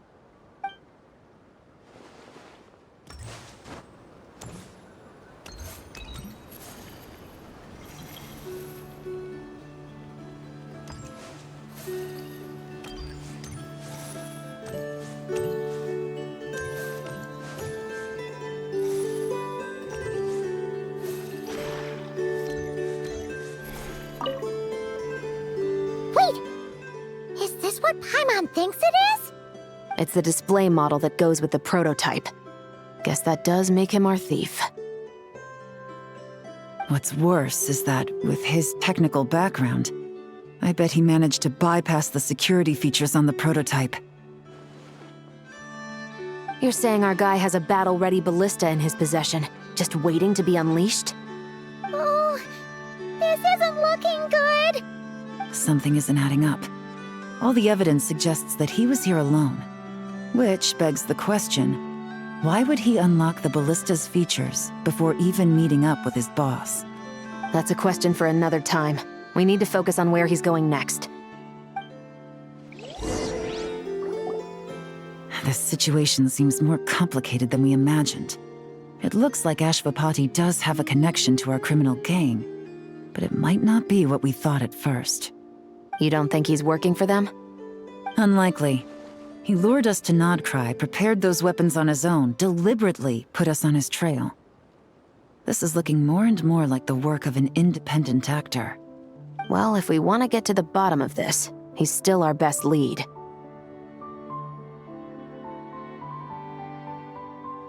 That would seem to be our last remaining clue. Let's do it.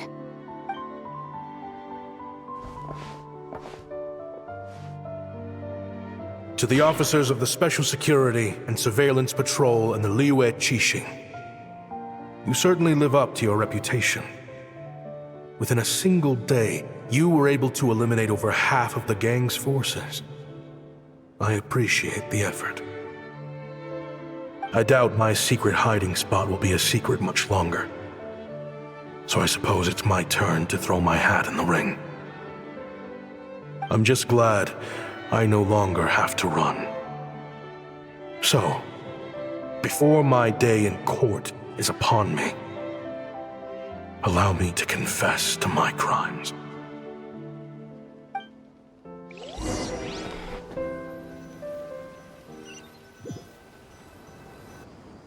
It all started with a Kashara War researcher, expelled from the academia for violating a taboo. He had dedicated his life to the pursuit of knowledge. But when he found himself in the desert, it wasn't even worth a pail of water to quench his thirst.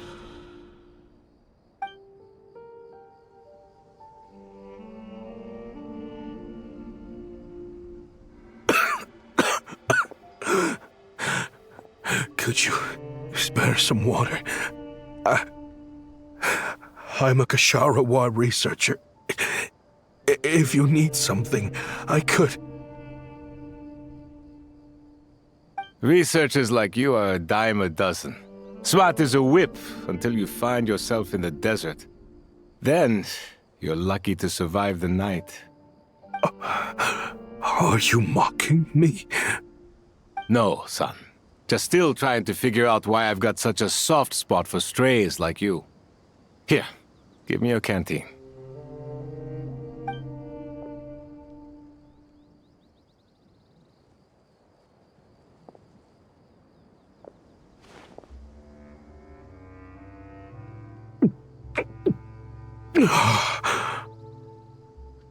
You got somewhere to go? Not really. Thanks to this water, though. At least I can rule out the bottom of a vulture's stomach. Now you're talking like desert folk. You could always join my band of misfits. What would I do? Gather food, guard our water source, just like everyone else I've taken in. Of course, if you have something you're good at, you're welcome to show it off. Every little bit helps. All I know is weapons. Weapons? Yeah.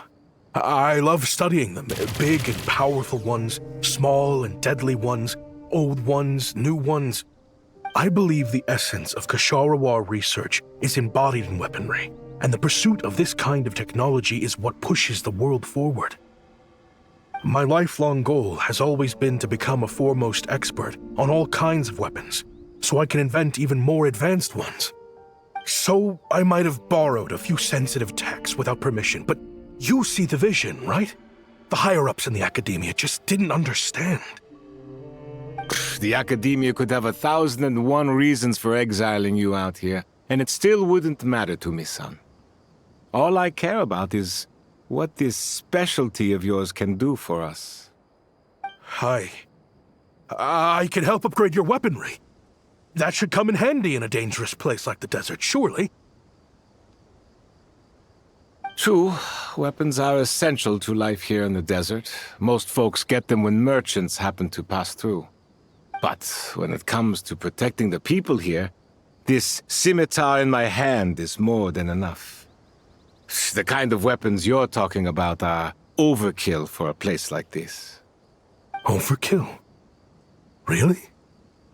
Our group is lucky. Our ancestors learned how to protect the oasis from the sandstorms to prevent it from drying up. Plus, we're pretty far off the beaten path.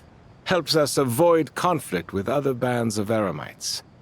All in all, we don't have to travel to find water, we don't have to fight off other desert folk. It's a real place to call home. There are plenty of ways to die in the desert, but behind a lot of them lies too much ambition. So, having somewhere to settle down is more than enough for me. I see. Guess I could do some odd jobs then. I've heard you Kasharawa scholars are handy with all kinds of gadgets. You could always make something for the kids.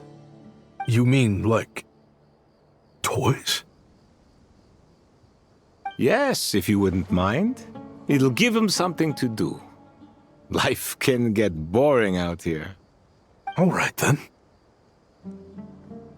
And just like that, a Kasharawar scholar at the cutting edge of his field ended up in the desert, making toys for children.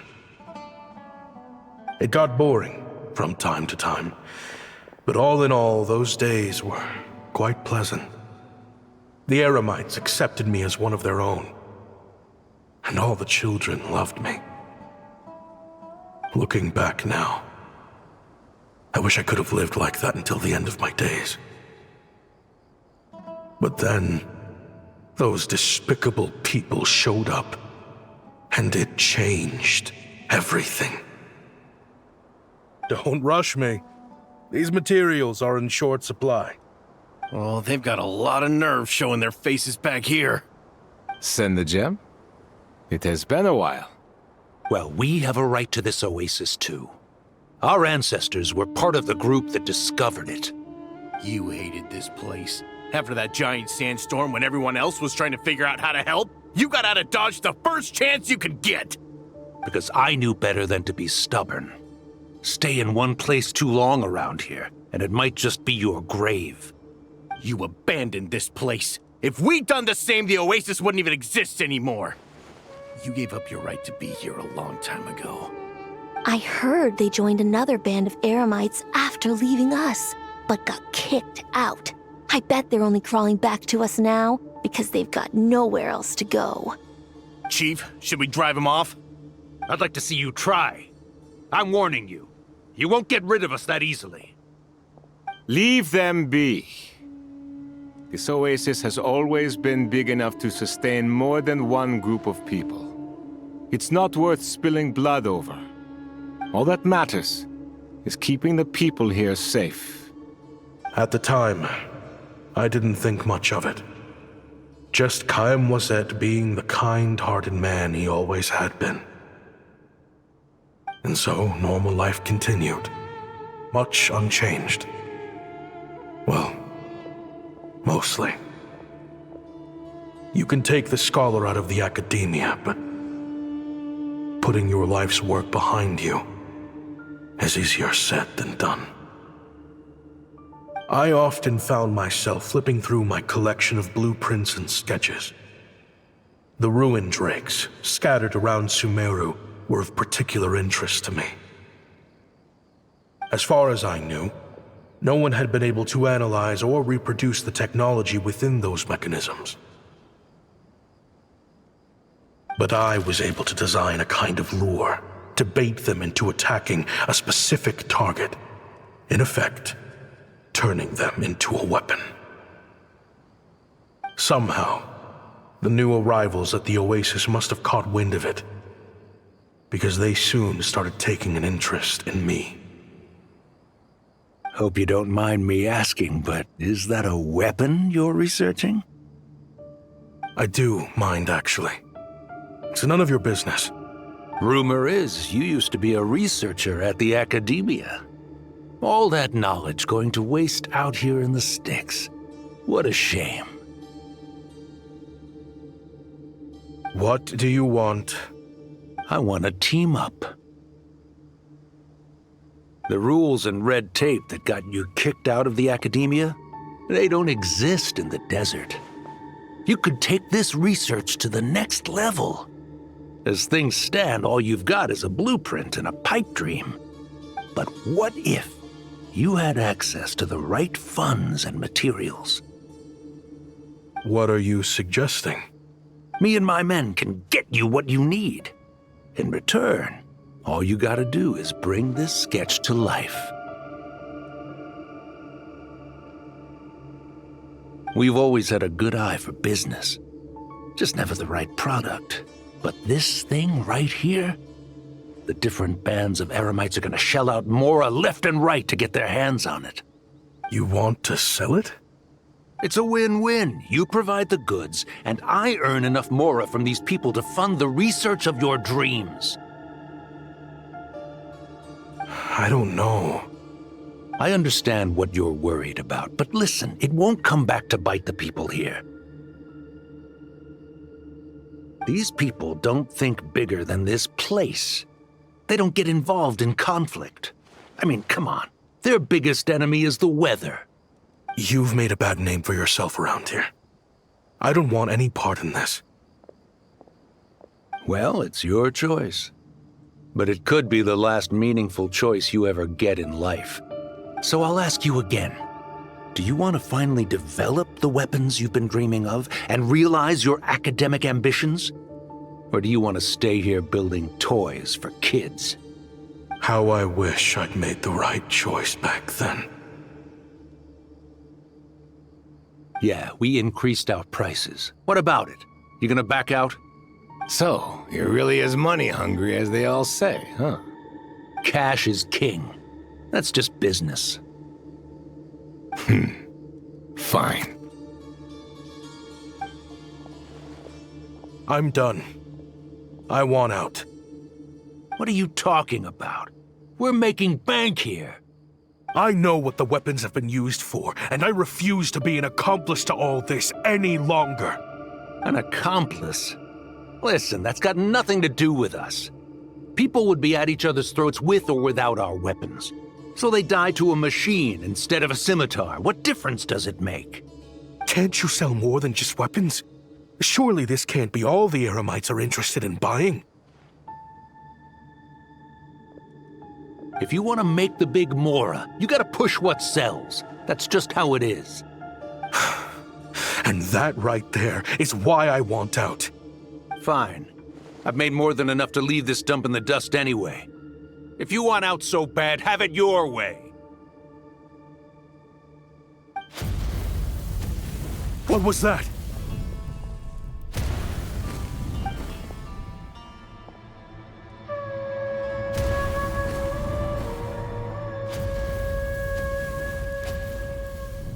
No.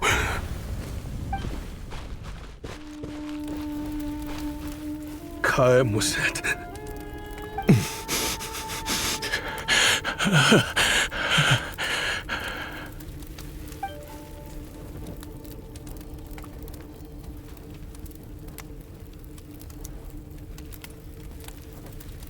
How did this happen? You won't find a tribe in this desert without enemies. People have tried to steal water from this oasis in the past, but Kaem Wazet drove them off. Guess his enemies have been holding a grudge this whole time. You sold weapons to his enemies. But he took you in when you had nowhere to turn. You owe him your life. Why would you do this? It was the perfect excuse to drive up the price, that's why.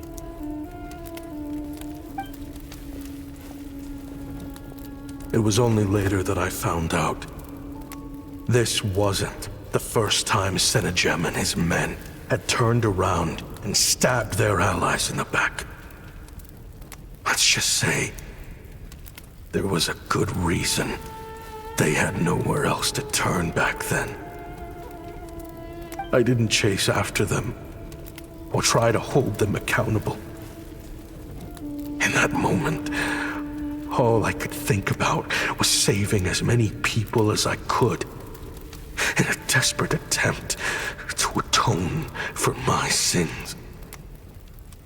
But once the weapons I designed were turned against us, the fate of this place was sealed. Even I could do nothing to prevent it. In the end, despite all the burning tents I rushed into. I was only able to save 3 children. And now, you know the full account of my crimes.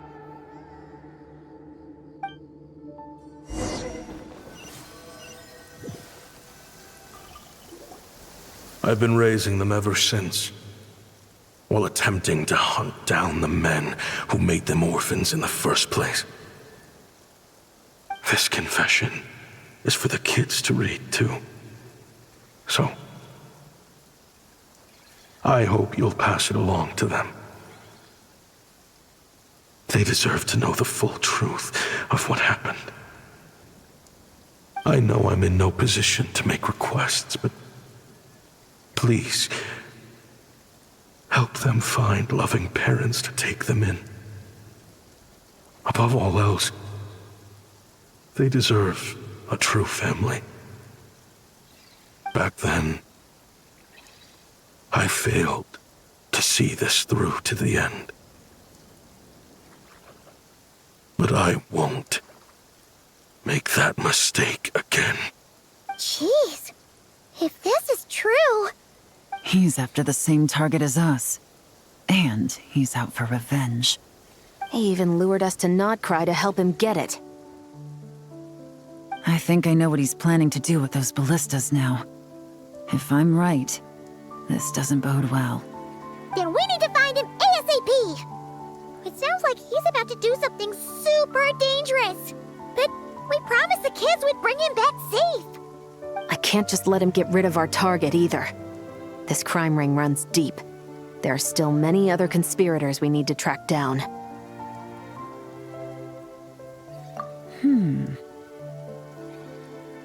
Oh? You got something? He knew we'd be out of the picture investigating this place. I think he decided to spring the trap that we set up.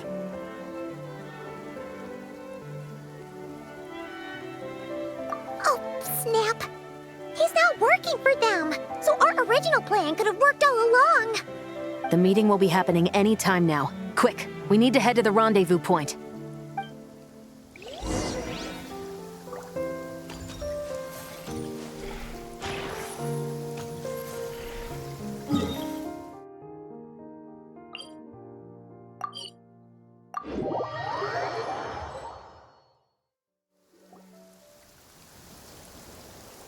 Ashvapati. It's been a while, Senegem. Over a decade, at least. How did you find this place? All these years. And the signal you use for the meetup point still hasn't changed. All I had to do was pose as your point of contact. And fish a time and date out of that scout you sent. Useless bunch of idiots. Just wait until my backup gets here. Oh, I think that might take a while. The Fontaine and Liyue authorities have your men locked down tight. Every last one. No. There's no way the cops could have known we'd be here. Unless, of course, someone deliberately left a trail of clues leading them straight to the expo. That would be a different story, now wouldn't it? If they hadn't taken your agents out of the equation, I doubt I would have been able to lure you here. So now what? You gonna turn me in, too? No. The authorities can have your men. But you're mine. Is that for Tui Tech? Looks like your skills are as good as ever.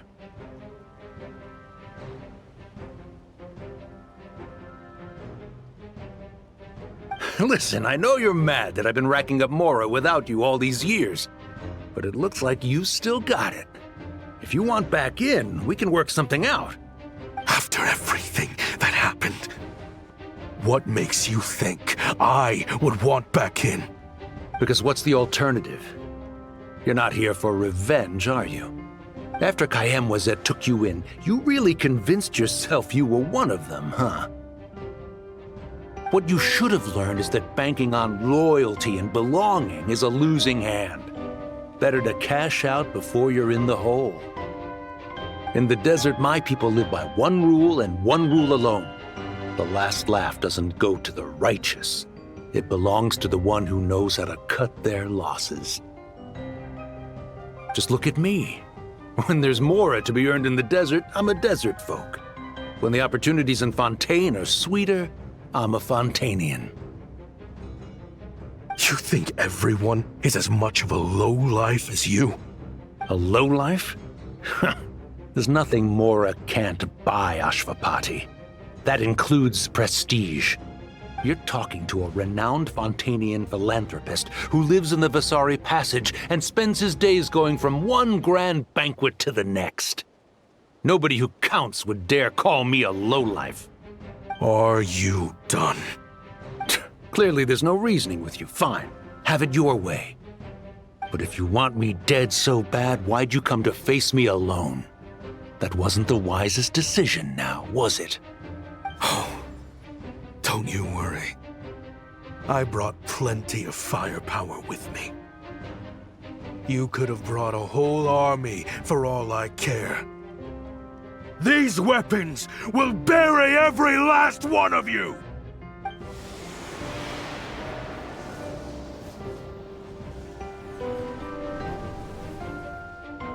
What the?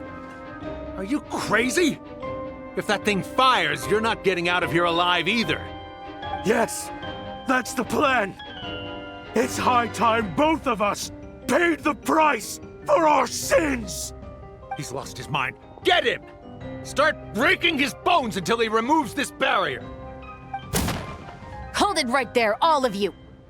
Otherwise, I've got enough firepower to go around, too.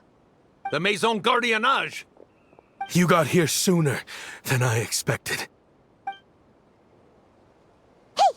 What's that in the sky? Looks like bad news! Ashvapati, you have my word that these people will face the judgment of the Fontaine courts. Remove the barrier and come with us at once. Fontanian justice is too merciful for them. You should leave us. Stubborn fool. I don't deserve them. I have to atone for the things I've done. What is it you feel you need to atone for? Weapons research? You're from Liyue, right? Your ancestors were the first people to master the recipe for gunpowder. And yet, they turned it into fireworks and firecrackers that even children could play with. Surely, it's choices like that which make Liyue what it is today. I hear that it's a very peaceful place to live for the most part. But me? I chose to use my research skills to create weapons of war that brought death to countless people and destroyed the only home those kids had. That's why I have to atone. Because I have blood on my hands. Sounds like you don't know as much as you think about fireworks. They might be harmless fun in this day and age, but they started out as weapons too, you know. What? That's right. Fireworks and firecrackers were originally developed for use as weapons. They needed something a little more powerful than usual for purging evil forces and scaring off wild beasts. Over time, evil spirits learned to fear the sight of flames, and the beasts retreated into the mountains. That's when people started repurposing fireworks for entertainment purposes. The peace we enjoy today isn't because we chose to make toys instead of weapons. The weapons are what secured us the peace in the first place. Only then did we have the luxury of choosing to turn them into toys instead. It's people, not weapons, that commit acts of evil. And when people are as bent on destruction as the evil forces and beasts faced by our forebears, whatever tools they have at their disposal end up as weapons. Time is running out. Please, Leave while you still can. Relax. Now that we have these guys in custody, I think we can find a way of repurposing these ballistas for the children's amusement.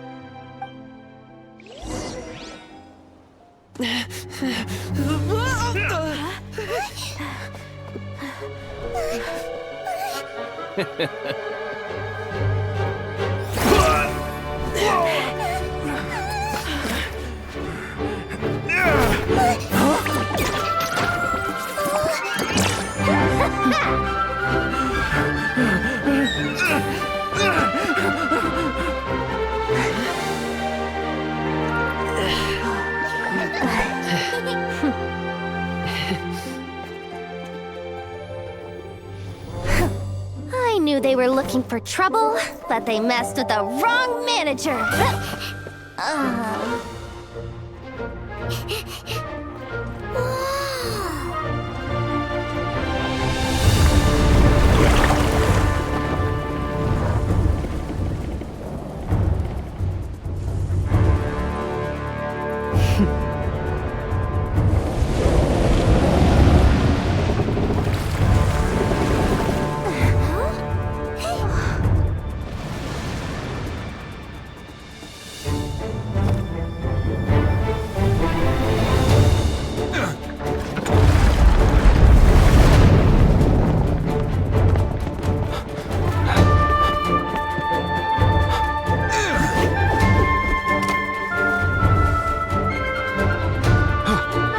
Captain, we're in position!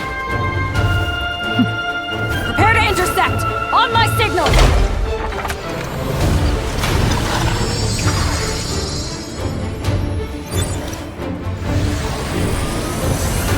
Fire!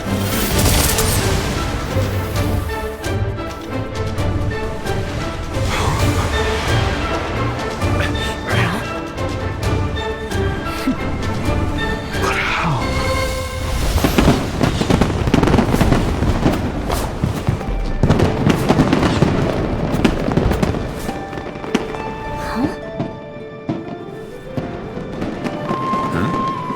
Fireworks show? Oh.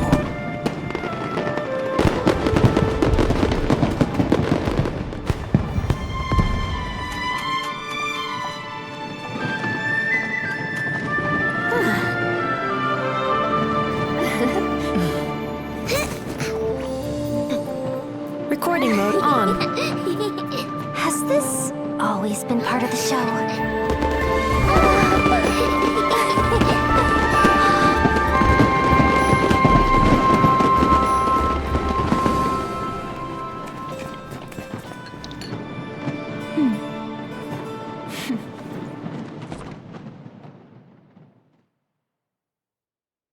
I used to take...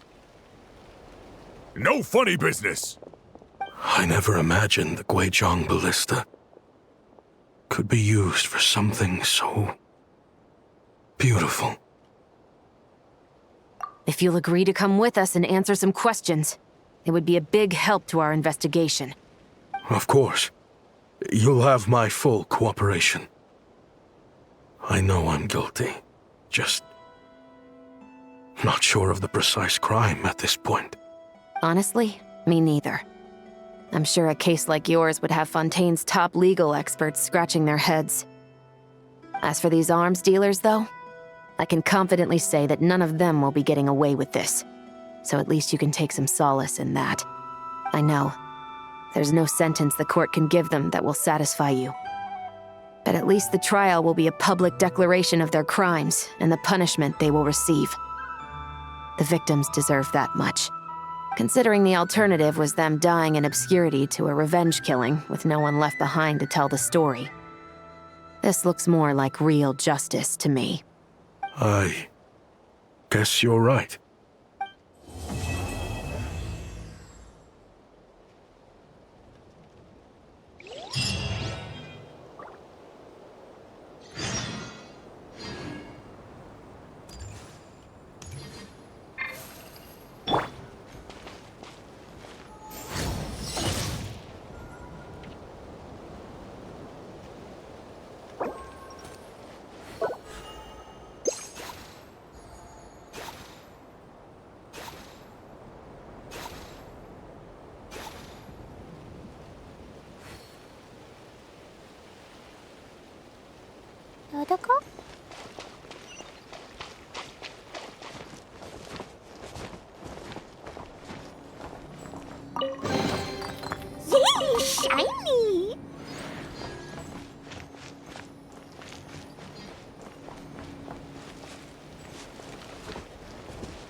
La la la.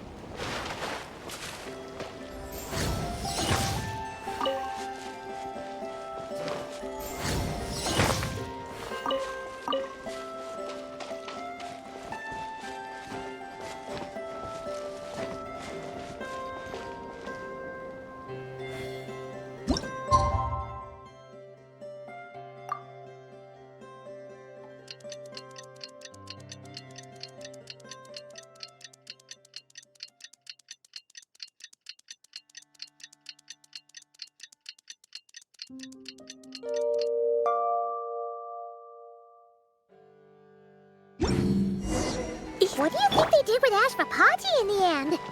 Let's go ask them for an update.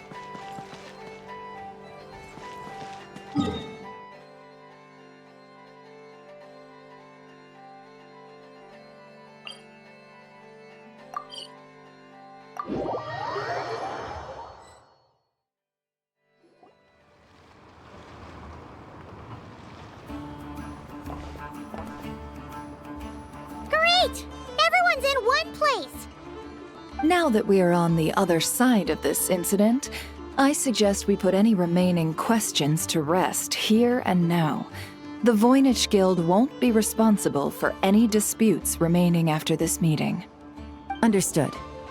Well, there's been no serious harm to me or any of my compatriots. And with the arms dealing operation closed down, I've achieved my strategic objective. I'm happy to let the Fontaine authorities process the culprits from here on. I appreciate your flexibility. I'll need all of them in my custody to proceed with the case files. As for you...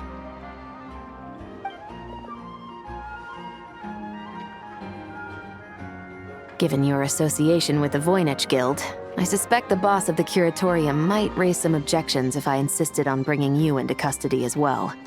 Then what do you propose, Miss Chevreuse? While pursuing one of the suspects in this case, it was unfortunately necessary for me to destroy a certain signboard in Nasha Town. Is that an official confession, officer?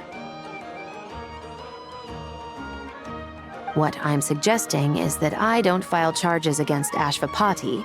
He stays here, and in return, you don't seek damages for the signboard. Sound fair? Deal. Huh. That went surprisingly smoothly. Paimon figured it was gonna be a whole ordeal. Uncle Ashvapati, we... They told us the whole story. Everything you've done. Even so, we still want you as our uncle. But If you'd been less trusting of the promises these men made to you back then, and left some weapons for your own people to defend themselves with, maybe things would have turned out differently. The way I see it, your crime wasn't the weapons research itself. It was failing to use that knowledge sensibly, to protect the ones you cared about. Yeah. You're absolutely right. Well then, what are you waiting for? The chance to atone for real is staring you right in the face. Children, from now on, I will protect you with my life. Traveler, Yelan, on behalf of the Fontaine authorities, it has been a pleasure working with you both. I wish you all the best. I have plenty of other business to attend to, so it's probably about time I got going as well. See ya. Looks like you're a free man. I guess, but even if they won't arrest me, I still have a lot to answer for. I joined the Voynich Guild with my own agenda and nearly ruined their reputation. Are you really gonna let me get away with that? After you joined us, it didn't take me long to find out that you'd lied about nearly everything. Everything except your desert origins. That turned out to be true. I actually consider the desert my home too, so I was interested to learn who the real Ashvapati was. Thanks to the Traveler, I now know the full story. And my, what a story it is. Granted, the final chapter caused us a fair amount of trouble. But hey, sometimes that's the price you pay for a good ending. Are you serious? I mean, obviously I can't let you stay in the guild. Not after all the rules you broke. I completely understand. I'd recommend that you take these kids back to the desert. Why? The desert has been plagued by seemingly endless conflict since as far back as I can remember. But your story offers a glimpse of a different way of life. Maybe there really is hope for peace in the desert. The Sumeru of today is a different world than what it once was. With Lesser Lord Kusanali at the helm, who knows where the possibilities end? Maybe you could rebuild the home these kids once knew. I'm flattered, really. But that was a lifetime ago. I'm sure the sandstorms will have buried any last trace of that oasis by now. Sure, we could put up a few tents and call it a settlement. But what then? It would be a brutally harsh existence. There's no way around it. Where there's Mora, there's always a way. Hello, my dear customer. Why don't you discuss your needs with me?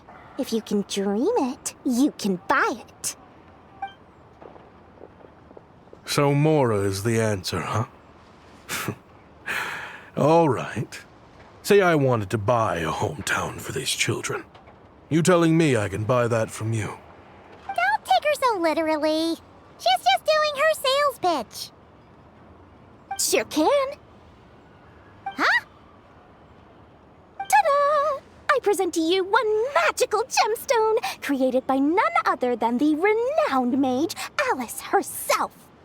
Simply plant it in the ground and a spring will instantly start growing. Before long, you'll have yourself a fully fledged oasis. And the best part is, it's designed to work flawlessly, even in the most arid and sandiest of deserts. What the? Huh. Looks genuine to me. Goodness. They always say you can find everything at the Not Cry Trade Expo. Turns out it's more than just marketing hyperbole. Still, surely a treasure like this must cost the world. As much as I'd love to buy it, I don't think I'm the kind of clientele you're looking for. Actually, this could be your lucky day. The mage who tasked me with selling this insisted on setting the price herself, and she priced it as whatever keeps the kids happy. Needless to say, I could have found far more lucrative options. But alas, none of them would be worth breaking a promise to a mage over. Whatever keeps the kids happy? So what is that in Mora? Good question. I got it! How about I charge you whatever you three kids earned at the expo? Then you can say you bought back your hometown through nothing but your own hard work. I think that would keep the kids very happy indeed. Wouldn't you agree? Deal! Hooray! Well, this was a strange turn of events. I think it's safe to say that this was one of the more memorable trade expos.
have food.